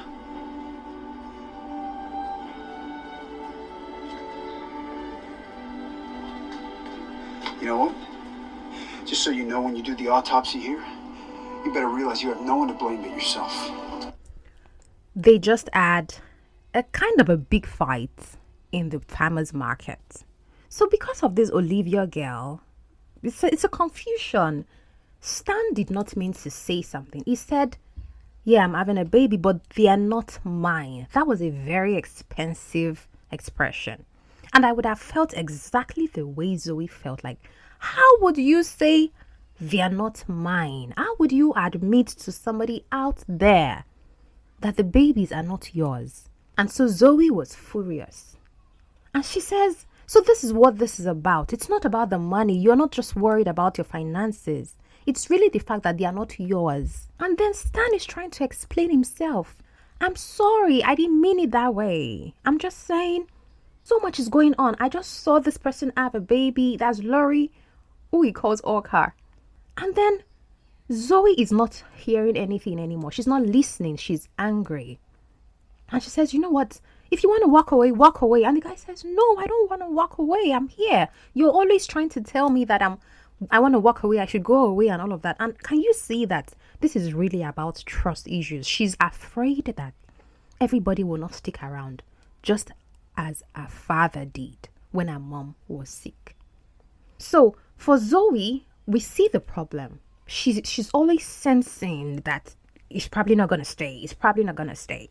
And I don't know if you have that if you have that problem in your relationship too, or maybe just in life generally. You just think something is not going to work out, and maybe that is why you have a backup plan. But it's good to have backup plans because, for example, as I'm recording this episode, I have a backup plan to ensure that when my kids wake up, they don't come and want my attention and everything. What's the point for you? Stan says something. Stan says, just so you know, when you do the autopsy here, you know that you have no one to blame but yourself. We're focusing on the use of autopsy. Now, we know that autopsy is the postmortem examination that is done to find out the cause of somebody's death. But in this case, Stan has used the word autopsy to say, when you analyze what broke this relationship, what ended this relationship, you will know that it was your fault. So you can use autopsy not just to say to find out the cause of death. You can say to find out the cause of a problem, maybe at work, maybe with a relationship that goes sour or something. I didn't know that we could do that. And so for me, it was a new addition. When you do the autopsy here, when you find out, when you go and sit down and say, why did that relationship end? it was because of our trust issues, okay? And I don't blame either of them. I would have reacted the same way Zoe reacted in this film, okay? Let's now go on to the next lesson, all right? I'm sorry. That was too far. Yeah, that was too far. But you know I'm right. Stop talking. My pillow doesn't talk, it just lies there and shuts up. Okay, so the expression that we learn from this one is that was too far. When you tell somebody that was too far, what do you mean? Now, in this particular scene, you have Mona. She's on the bed with Zoe and she's serving as the maternity pillow because the pillow was thrown in the dumpster. Remember that Stan threw the pillow in the dumpster after he had complained that she was always sleeping with the pillow. He didn't have time with her anymore and all of that. Now, Mona came to help her get the pillow out of the dumpster, but all Mona did was accuse and criticize her decision of breaking up with Stan and then the idea of the sperm donor and all of that. Of course, they are now back in Zoe's bed and Mona apologizes and says, I'm sorry, that was too far. And then Zoe agrees, yes, that was too far. No, what does that was too far mean? It means you went out of line. What you have said to me was artful, was inappropriate, it was wrong. So when you want to tell somebody what you did was wrong or what you said was wrong or you didn't do the right thing, you say that was too far, just to show you that, another way to say this is, guy, you messed up, you messed up. When you're angry with your friends and you say you messed up, okay? So another way to say messed up is to say that was too far. Did you get it? All right, let's go on to the next lesson. Don't beg nuts. My God, you're stubborn. Knock, knock. Who's ready to celebrate? Oh, Mona, I'm so glad you're here because now I can tell both of you together. I'm getting married. What? Next weekend. We finally decided to do it. Oh, it finally hit me. This man loves me and I love him. What the hell am I waiting for? Huh? Oh, I have you to thank for it, Zoe. Just seeing you and Stan together, how happy you are. The way you've just thrown caution to the wind and decided to go for it. I want some of that, too. What? Stan and I broke up. Okay, this is another beautiful scene for me because grandma is getting married. Zoe's grandma, Nana, is getting married to our fiance, okay? The other man, Arthur. And then she has come to break the news and she's happy to see that Mona is also there. And she says, I love how you've thrown caution to the wind and decided to go for it, okay? I want some of that too. Now, this is grandma saying that she was inspired by Zoe and Stan's relationship. She does not even know that Zoe and Stan have broken up. But the two idioms we are focusing on are thrown caution to the wind. When you say thrown caution to the wind, excuse me, can you see caution? No. Can you see the wind? No. You can feel the wind. Okay? And I think some people say sometimes that you can see the wind, but we know that this is not literal. This means that you have decided to risk something. You don't care anymore. You're choosing to be carefree. You don't care about the consequences. You just want to go for it. And then we also have go for it, okay? Decided to go for it. This means when you say you go for something, it means that you're choosing to seize an opportunity and forget about the risk and all of that, okay? So what you have here is grandma using these two idioms to talk about how she's inspired by Zoe's relationship. But then she finds out that Zoe and Stan have broken up. Let's keep listening. He said the babies weren't his. He didn't mean to say it. Tell her the whole story. He said it. And if he said it, he thinks it. And if he thinks it, then he feels it. And if he feels it, what choice do I have? Zoe, you know that's not true. You're just looking for another way to back out. Now, Mona tells Zoe to tell Grandma what really happened. And then Zoe says, he said the babies are not his. Okay? Mona says, but he didn't mean it. This is Zoe saying, if he said it, then he thinks it. If he thinks it, then he feels it. And if he feels it, what am I supposed to do? And then Granny says, that's Nana, she says, you are just looking for another way to back out. What do you mean when you say back out? You're looking for a way to back out. What does that mean? It means that you just need another reason to say that this relationship is not working. You just need another reason to say it's not going to work for me. I'm stepping out of it. I'm going away from it and all of that. Okay? That's what it means in this context. So when you say back out, what you mean is you want to walk away. It is a phrasal verb. This phrasal verb means to walk away from something, to stand back from something, to decide not to follow through with something. In fact, you're just saying, you're giving an excuse. Okay? Imagine that somebody tells you, okay, it's time to learn how to ride a horse. And then you say, well, my leg is hurting or something like that. And the person says, hey, you're just looking for another way to back out. For example, you're learning English right now and you're telling yourself this episode is too long. You can't listen to it. And then somebody says to you, no, you're just looking for another way to back out. The point is, you're just giving an excuse not to follow through with something. Remember, we learned follow through earlier, to do something and take it to the end. You can actually decide, okay, I'm going to listen to this throughout the week, maybe 20 minutes a day or 30 minutes a day, or you can create a block of time according to Cal Newport and then decide you're going to listen to it. Okay, so this is just a way to say, don't give an excuse. Don't give excuses, okay? Let's keep listening. Thank you. I'm not into this. This man has chosen to be with you and raise your kids as his own. You're just going to throw that all away for some stupid word choice?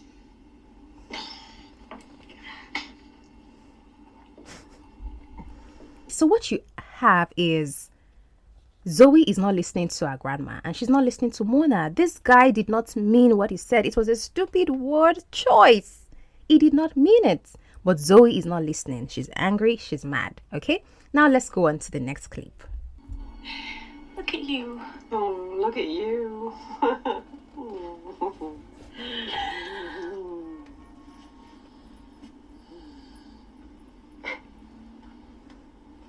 I'm worried about you. Oh, don't worry. Oh, I'm great. I'm great. I'm just emotional. Come on, let me just finish him. Honey, you don't always have to be so strong. You know, I know you learned it from me, but it's no good. What does it get you? It means that I take care of myself. Just like you always did. No, Arthur takes care of me. He's been taking care of me for 22 years. I just didn't want to admit it. Zoe, stop pushing people away. I don't want to talk about this. Okay, so let me give you a bonus lesson right in between. When you say stop pushing people away, it means stop deciding not to commit to relationships. Now, this is what Nana says to Zoe, our granddaughter. Stop pushing people away.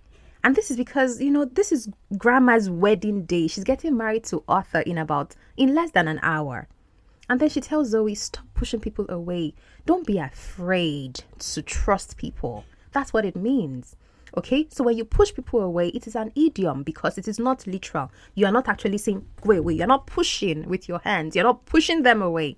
You're actually saying, stop keeping people at a distance. Stop keeping yourself in a small box and keeping people outside. Of course, there are cases where you should push away people that are toxic. You should stay away from people that are not good for you. But when it comes to trusting people, allow yourself, and of course, everything that is right, allow that to guide you as you decide who you're going to fall in love with or who you're going to spend the rest of your life with, okay? So for Zoe, it's really about trust. Having been abandoned by her dad, losing her mom early, it just meant that it's just normal to just feel that nobody else is going to stick around. Nobody else is going to stay.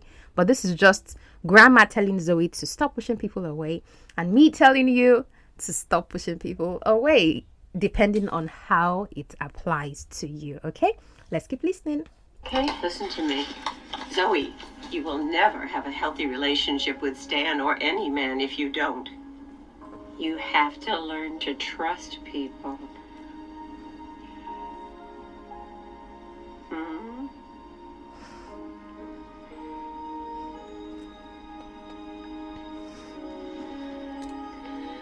Okay.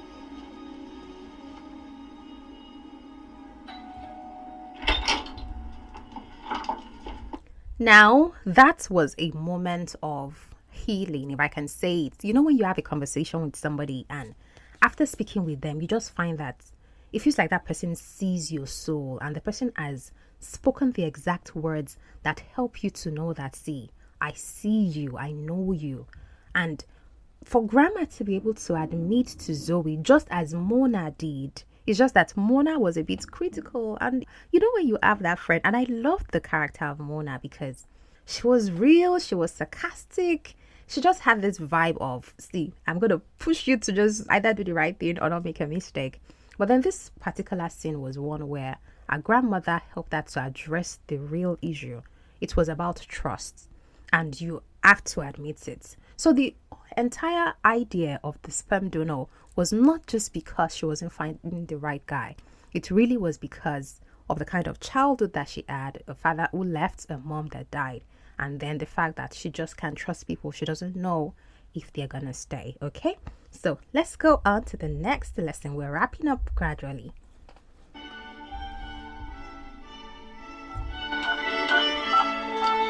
Stop it. Pick up. Oh, you have to pick up. I'm gonna hurl that thing into the fucking holy water.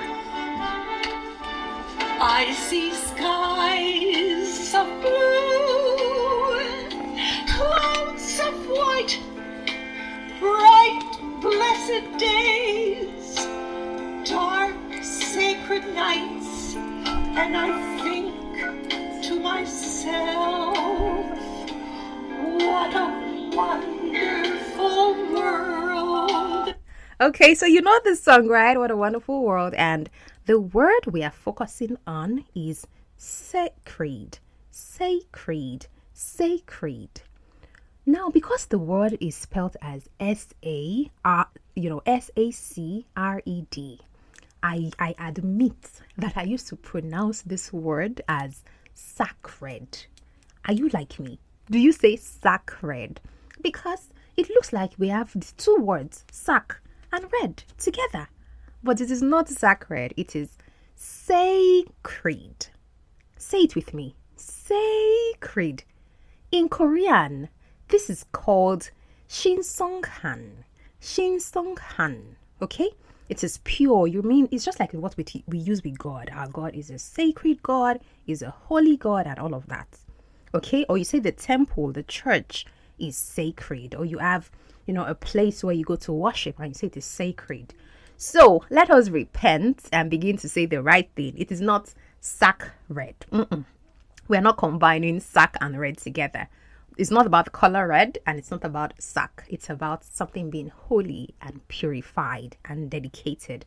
So we have sacred. It is pronounced the same way, but in the UK and the US versions of English. Okay, that's the British English and the American English. Okay. So this is the church scene. Grandma is getting married. She's dancing with Arthur, her fiance, for over 22 years. And then Zoe is trying to call Stan, but he's not picking up his phone. Let's find out what's happening next, okay? The colors of a rainbow. To myself. This song is taking forever. This song's never gonna be over. Okay, so while everybody's singing, you have Zoe saying, this song is taking forever. This song is taking forever. When you say something is taking forever, what do you mean? That thing is just not ending. It reminds me of lectures back in the university where you go to class and it feels like the lecturer just keeps on talking and the person is not stopping. So when you say something it's an idiom. And it means it is just not ending. You are tired of listening. You are tired of that thing happening like that. For example, it's like saying inflation is taking forever, or traffic is taking forever, or somebody is taking forever to arrive, or a miracle you're expecting is taking forever. It means you want it to come now, or you want something to end now. In fact, I'm going to play the rest of the song so you can listen to what this amazing woman does.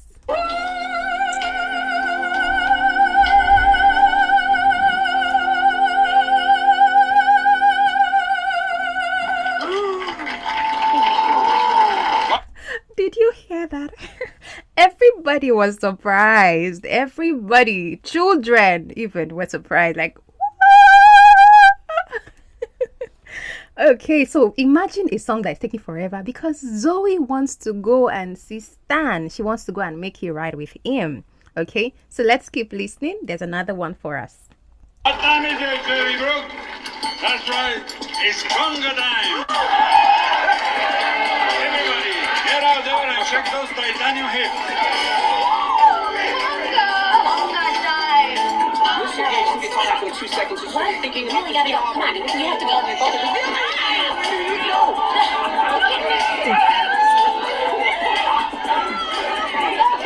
Don't see Rio.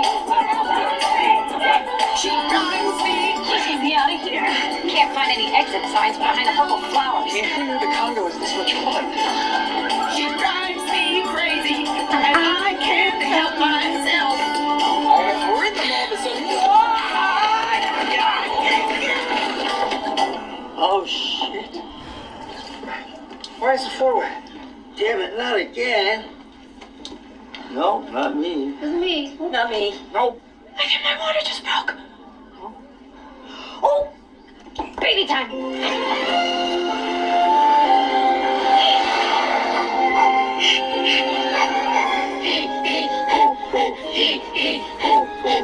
Stop it!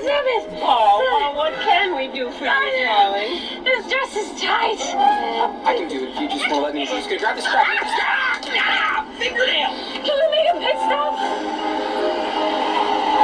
Okay, so there's a lot of activity right now. At the wedding, you find that there was another song. Everybody was dancing. Conga time. They were dancing and everything. She drives me crazy and I can't help myself. While they are doing that, suddenly everybody falls and then Zoe's water broke. Okay, this is delivery time. You know, she's about to go into labor and everything. And then, of course, her contractions are going to start and all of that. Now, they are right there. They decide to rush into the car and they are going to the hospital. But then while they're doing, they're helping her deal with the contractions and everything. I remember when I had my son in 2019, at the end of 2019, I remember that when you feel that pull, when it just grabs you, you want to hold something tight and just let the pain go from your body into that object. And I think when I had my daughter, I think I held my husband's legs. I remember my husband telling me that it was painful and also I can't even imagine. You don't know, but you know you're feeling that pull that would last for about 5 to 10 minutes before the actual process of bearing down. Now, the point is, Zoe uses an expression. Can we make a pit stop? We're focusing on pit stop. To tell you the truth, I have never heard this phrase before, pit stop. So what does pit stop mean? It means, can we stop quickly? Now remember that they are on their way to the hospital. Okay, they are on the way to the hospital. But then she has been trying to call Stan and he wasn't picking the phone. And then she says, can we make a pit stop? In fact, she's not comfortable with her dress. She wants to pull it off. And then, she eventually beats their hands off because her friend Daphne is in the car. Clive is in the car, Arthur is there, Nana is there. They're on the way, but then she says, can we make a pit stop? What she's saying is, can we stop quickly? She wants to see Stan at the farmer's market. So this is a new one for me, and I don't know if it is a new one for you. But let's assume you're traveling, you're going somewhere with, maybe you're going to church or you're going to work, and then you decide you want to stop at the supermarket, you want to get some groceries. You say, can we make a pit stop? It means, can we stop quickly before we keep going or before we head over to where we're going to? Okay, now we're going to continue with the rest of it.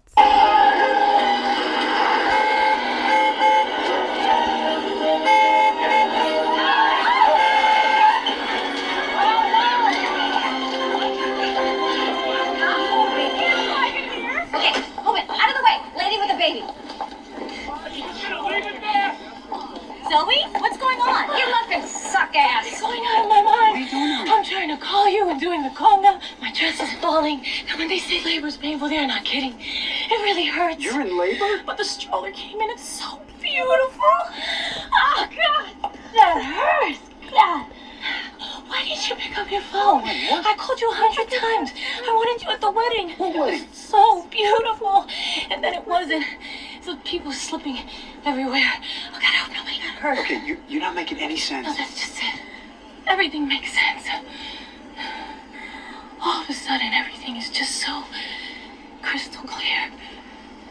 And the thing that's the clearest is that I am so madly, deeply, and completely in love with you.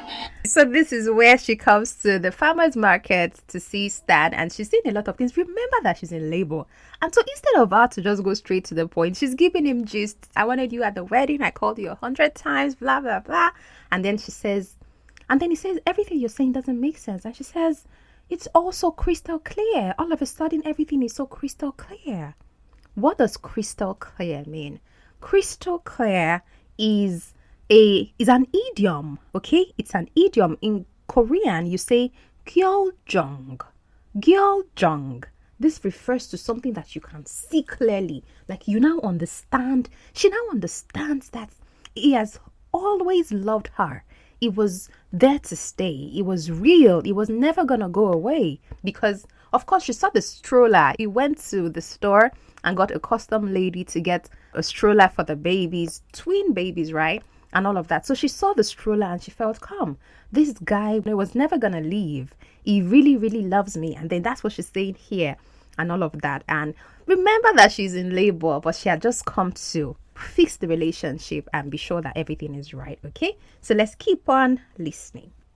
It's perfect. You know what the best part is? You can stop in for lunch every single day.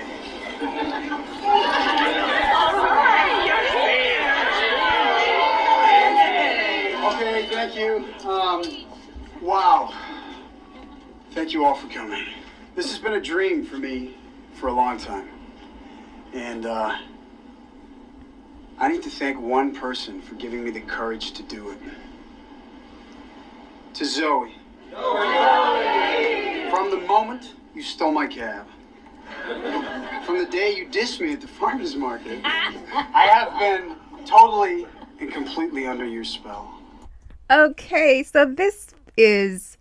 do you remember his dream? Remember the part where Zoe asked Stan the question about what he wants to do later, and he said, I want to own a gourmet shop. Do you remember that lesson? Gourmet. Yes. You know I said it is not gourmet. Don't make that mistake like me and say gourmet. It's gourmet shop. This is his gourmet shop. After the delivery, after they had their baby, a couple of months after, he actually opened the gourmet shop. And this is the grand opening. Okay, and then he's giving his speech and he's telling all their families are there, their friends are there, and he's saying, I just want to thank the one person who gave me the courage to follow through to get it done and all of that. And he's trying to tell the story of how they met from the moment you stole my cab. Remember, that was how they met. She hailed the cab, he hailed the cab, and they met inside the cab. Then he said, to the moment you dissed me at the farmer's market.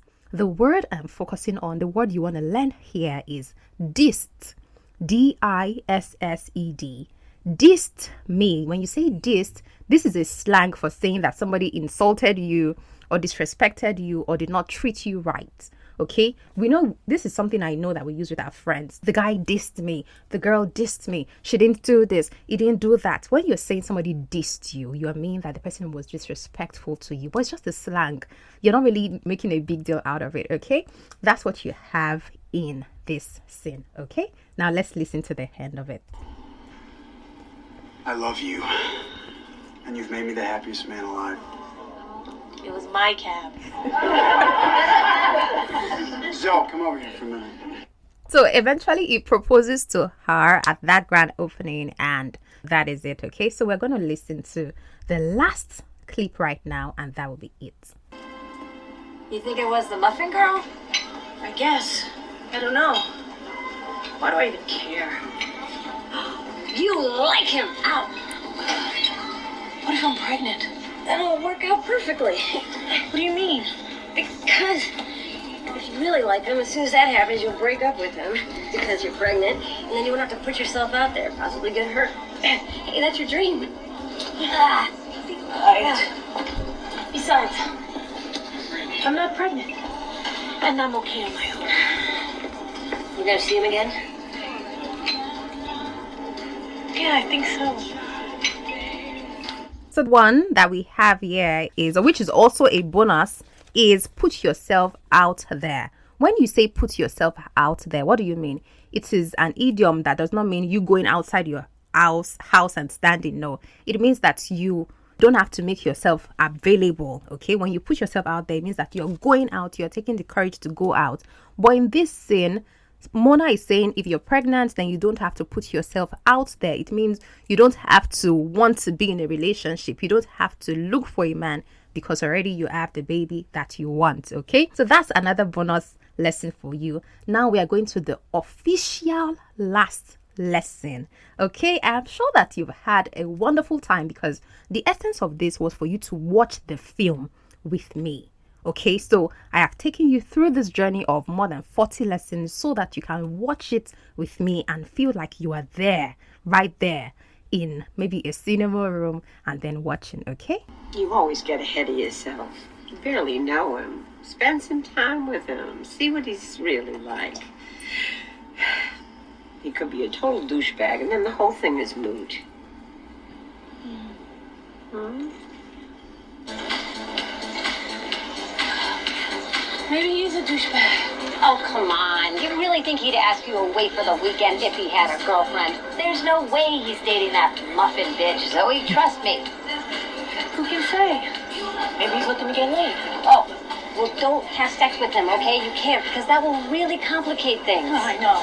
Oh, it's going to be hard, though. 3 times the amount of blood coursing through your body. Excuse me? Oh, yeah. That's why pregnant women are so horny all the time. Is that what it is? Mm-hmm. I thought it was me. Oh, no.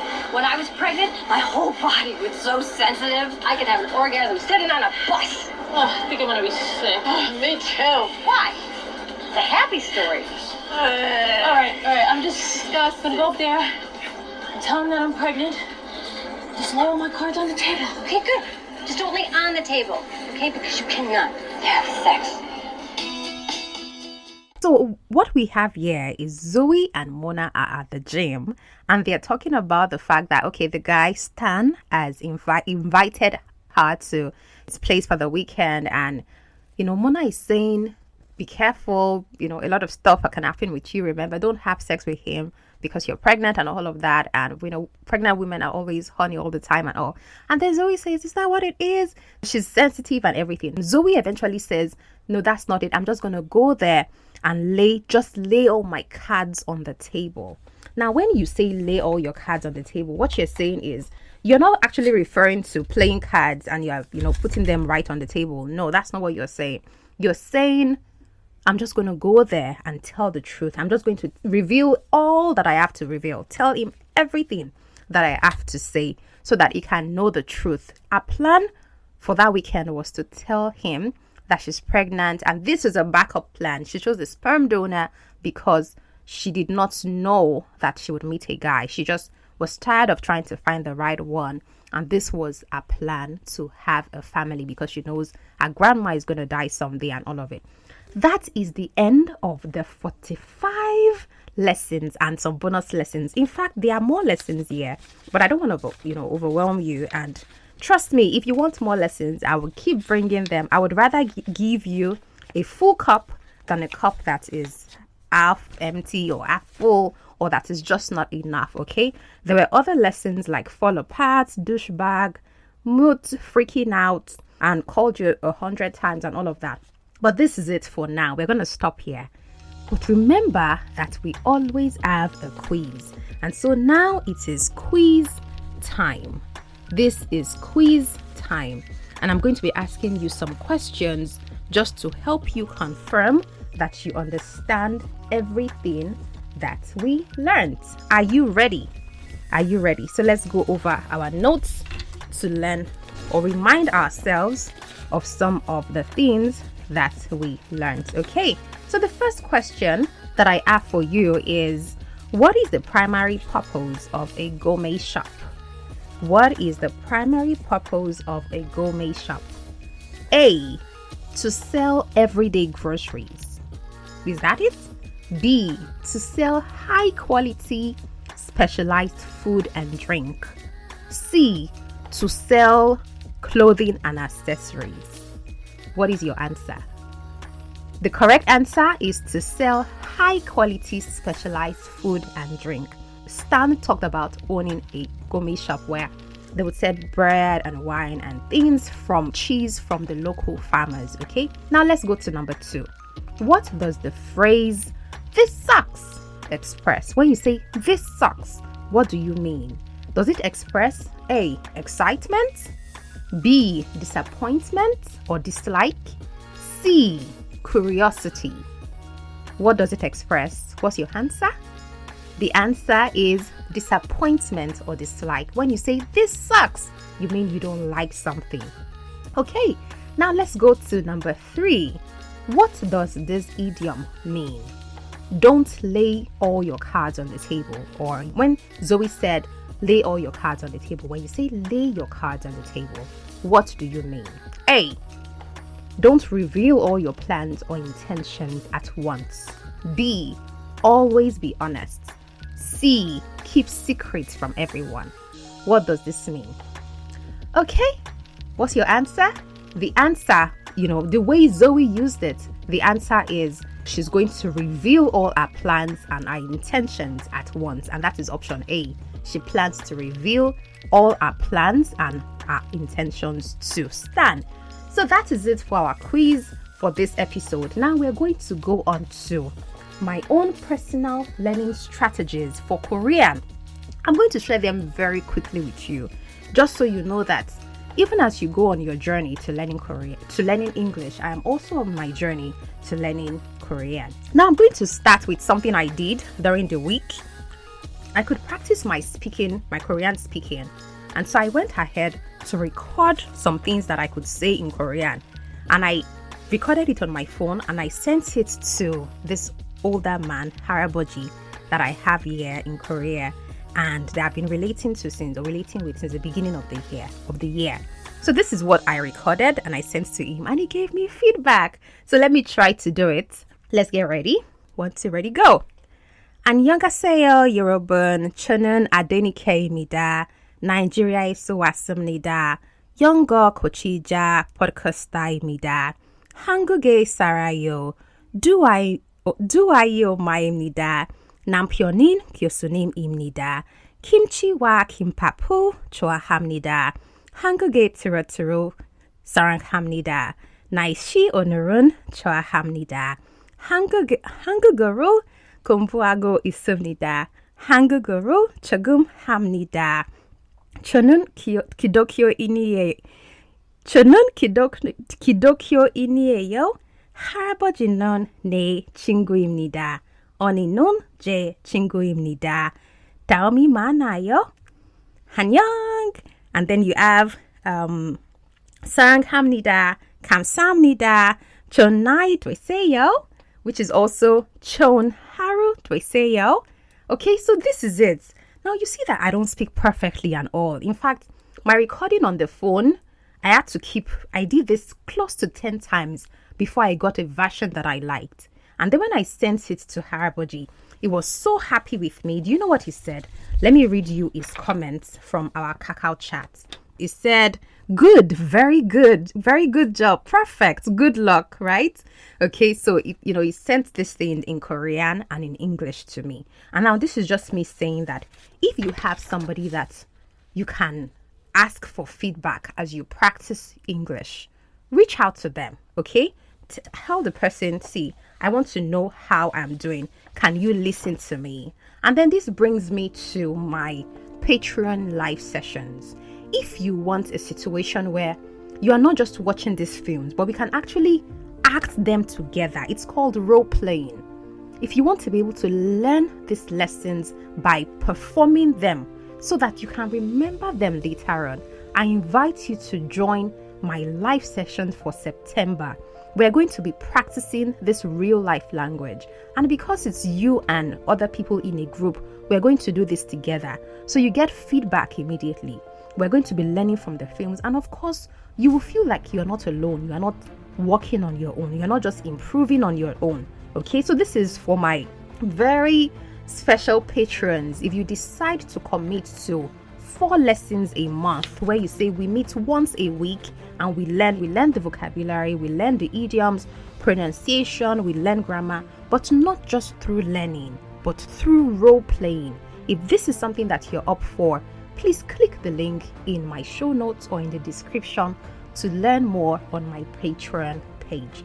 Okay, now that is it for that. Now the next thing, I was returning home one day. I was almost at the apartment when I greeted a woman. This was a mom, an older daughter and a younger daughter who should not be younger than 10. And the child said, "We go get him nida."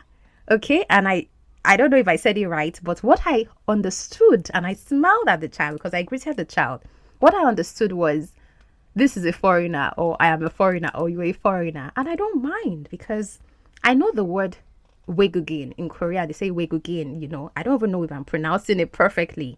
Okay, but foreigner is called Wegugin, okay? And this is somebody who is definitely not Korean. Now, it can be used, it's not offensive. Just like in Nigeria, we say Oyinbo, Oyinbo, Oyinbo for anybody that is not Nigerian, okay? So this is, Wegugin is a foreigner. And I think the first time I learned it was, I was using the online banking feature and then I saw Wegugin, okay? Even at the playground, sometime last year when I took my kids to play, I heard a child say Wegugin.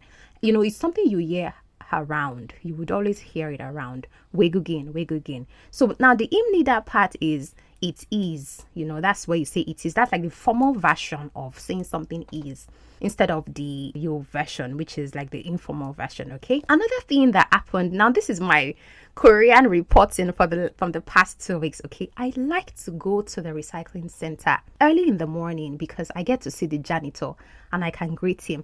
안녕하세요, 잘 지내세요? And then I say, 좋은 되세요. That's have a nice day. Of course, the things he asks me in between, like he can ask about my children, and I know you will say things like I and all, but I like to go there to greet him because I get to talk with him. And it's something I was used to in Nigeria.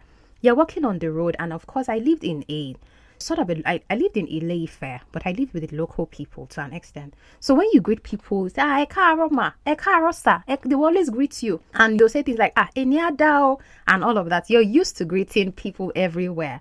I was used to, it's something I liked to do because I see you, then I can greet you. You don't have to be my family or my friend for me to say hello, okay?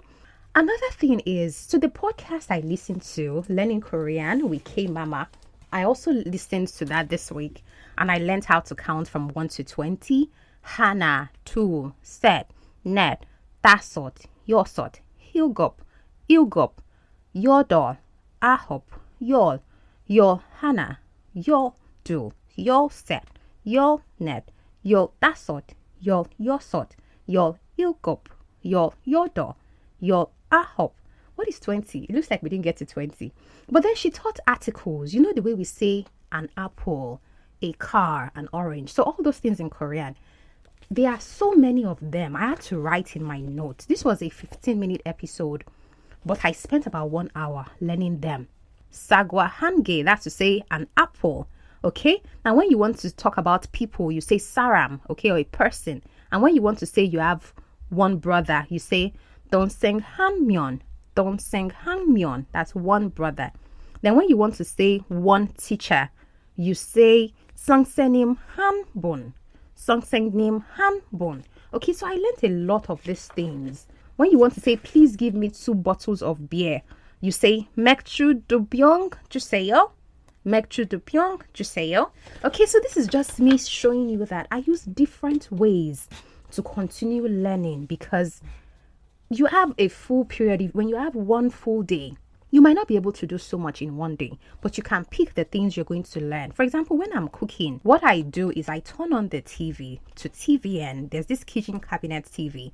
And during the past, I think on Sunday, I learned that in Korean, you say peach. Peach is called boksung-a. bongsung a. Okay, so that's how you say peach in Korean. I learned how to say that. Then they were talking about small, medium, and large, and I learned that you say so jung tae. So is small, jung is medium, and tae is large. There are other things. When my kids are watching Pororo in Korean, for example, I sit down with them, I learn with them. Then there's the Rosetta app on my phone where I can speak. As I'm learning, it would ask you to speak. You speak back. You repeat things. I learned plurals. Yoja, iduro, yojaga, hamja, namja, iduro, namjaga, and all those things. You are running. You say, I can't remember the word for running. But you're reading, you're eating, all of those verbs, I learned how to say them or how to use them. Now, the best of all was, two things. I wanted to know how to say, have a nice day. Have a nice day. And I learned it while chatting with Haraboji. It taught me, chonai tweseyo. Okay. Another woman taught me, chon haru tweseyo. And I wanted to know how to say, good night. Okay, good night. And I think he corrected me and he said, chon bam tweseyo. So the day as now and the night as bam. So that's the difference. Now, I also watch Korean drama. And the one I've been watching for a while now is Extraordinary Attorney Woo. Now, this is what I do. When I am learning, I go to my phone and I type things that I hear. I have a page, like for example, I watched about 30 minutes of one of the episodes. And then I got about 30 lessons from it. There's one that I remember here. And this is Chikumun Otonkayo. Chikumun Otonkayo. It means what about now? Okay, so the woman there had been involved in a kind of robbery that brought injury to the person who lived in that apartment and all. But in short, this is just me learning. And I have not completed that episode, but I'm learning the lessons. I document, I write the Angol, I write the Romanized version, and I write the English. And interestingly, yesterday, August 15, was the National Liberation Day in Korea. Okay, it is called Gwangbokjol. Gwangbokjol. Okay, and I greeted Haraboji, I greeted Oni, some of the people that I know, and I told them what I sent to them was Gwangbokjol Chukahamnida. Okay, to say Happy Liberation Day. This refers to the day when South Korea got their independence, their freedom from Japan. They had the colonial rule from 1910 to 1945. Okay, and this is it's a very important day in the history of South Korea because this is when they gained their independence. This is when they became sovereign. And one thing that I noticed that my neighbors do, I see the different buildings, you see that they put out the flag. There's this place where you can put your flag just outside your window, and then you look outside, you can count so many flags outside the window. That's something that was very important for me. I noticed it last year. I noticed it this year again. It's similar to the Nigerian independence that we have on October 1st.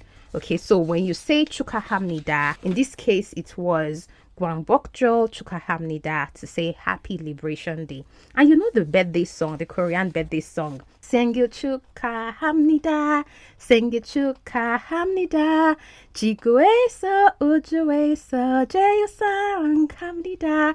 I am dedicating this song to my mom because her birthday is in 2 days, August 18. So happy birthday, mommy. That's my Korean birthday song for you. I'm still going to sing to her over the phone. I did this for my sister. I did this for my friend. And my friend was very happy because, she told me, people were so busy, they didn't remember my birthday, but you did, and you sang in Korean. So that was a beautiful one. So that's it. I think that's about everything that I have been doing with my Korean lately. Okay, so this is just my way of keeping you in the loop. I want you to know what I am doing as I learn. And there are days when I feel like I can't do so much. For example, in terms of listening, I just listen like 5 to 10 minutes when I'm taking a walk, or I'm wake up, I'm doing it in the apartment when I'm listening and all my kids around. I don't know how busy your life is, but this is me just saying, do something every day. Do something every day. And using the life of Simone Biles, she says, stay in your power. That's one way she encouraged people when I watched that on CNN after the win at Paris recently. This is just to say, keep showing up, keep doing what you can, and you will do very well. So that is it for today. We learned 45 lessons. Okay, we went over 45 lessons, and I'm just going to run through them very quickly so that you have a highlight of everything that we did. So we learned gourmet shop, economics, fetus, focal point, autopsy, sacred, fiance. Then we learned posse, two kids is a posse, beat its pal, this sucks, diss me, I'm your cheese muse, I hate it when you do that, I can't imagine, I had no idea it was this serious, that was too far, can we make a pit stop, don't I get a say, wildly outside my field of expertise, lay all my cards on the table, you always get ahead of yourself, unheard of, thrown all my plans out the window, cause a scene, because this is more than you bargained for, nothing lasts forever, Rolls Royce of strollers, everything seems right on track, I know what you mean, double whammy, double whammy actually, and then you have not holding my breath, thrown caution to the wind, decided to go for it, crystal clear, at the crack of dawn, I just kind of lived in the moment, this song is taking forever, then you have I can't promise anything, you're just looking for another way to back out, it will never let you down, follow through, let's not drag this out, didn't stick around, let me suck it in, throw up. And then I gave you some bonus lessons. The bonus lessons were put yourself out there and then stop pushing people away. This is the end of the episode. I really did not believe, honestly, I did not believe that you will stick with me to this point. I am so grateful that you stayed with me to the very, very end. And this is me just saying that if you want to watch this film again, you can do that on Netflix. I promise you, you will have a nice time. Another thing I enjoyed about this film was Zoe's dog. Zoe had a dog, Notsie, and the way it would make it sound. It made these funny faces and funny sounds that just made him hilarious. And I just want to say that I totally loved watching this film, and I hope that you have enjoyed this experience of watching it with me, like from A to Z, and learning all that it is that I could share with you. Please remember to share this episode with your friends and family. Let them know that you are learning English through films. I don't know what your goals are, but right now my goal with Korean is to keep improving all my skills, my listening, reading, writing, and speaking, because my goal is to become a polyglot. And so I'm not learning Korean just because I'm in Korea. I'm learning Korean because I've always wanted to learn languages. I love languages, and God decided to shock me and bring me to South Korea. And as people would say, it's a complex language because of the way it's different and far from English or even Yoruba, my mother tongue. But this is just to say that this was a beautiful episode. This was a beautiful experience, sharing my journey with you as I learn Korean and then helping you achieve your goals of speaking English confidently. Don't forget that you can listen to previous episodes on Emily in Paris. My goodness, Emily in Paris season 4 is out. And even though I'm focusing on films, I find that I still want to talk about Emily in Paris. I want to talk about The Crown. I want to talk about The Queen's Gambit. And so these are episodes you should look forward to because I am going to bring them in. I have only watched episode 1 of Emily in Paris. And in fact, they talked about soul. There was this campaign, the Me campaign. And in short, if you've not seen that, you need to go and start from season 1. I'm going to be completing it as the days go by. So don't forget about my Patreon group if you want to learn by role playing. We're going to perform the scenes together so that we can learn the lessons together. To learn more about that, check my Patreon page and you'll find all the information that you need. Now, the quiz, the answers to the quiz for episodes 1 to 4 are on my Medium page. Just search for Mother Isn't Mother podcast. You'll find the answers to those quizzes right there. Okay, thanks for joining me today. If you can, remember to watch this film on Netflix. Don't forget to keep talking about this podcast Whether you're on YouTube or Apple Podcasts, keep telling somebody that you are learning with Adenike Babalola, and she's helping you become confident as far as English speaking is concerned. I'll see you next time. When you speak English confidently, you will excel in your job, strengthen your relationships, and feel ready to explore the world. Start speaking English confidently today and watch your communication skills transform from basic to excellent. Thank you for listening to the Mother Isn't Mother podcast. Be sure to subscribe and follow us wherever you get your podcasts. Apple Podcasts, Spotify, YouTube, and more. Don't forget to rate, review, and share the podcast with your friends. And connect with us on social media on Instagram, X, LinkedIn, Pinterest, Facebook, and TikTok at Mother Isn't Mother Podcast. Check the show notes for all the links. I remain your host and English language coach, Adenike Babalola. Until next time, keep speaking English confidently.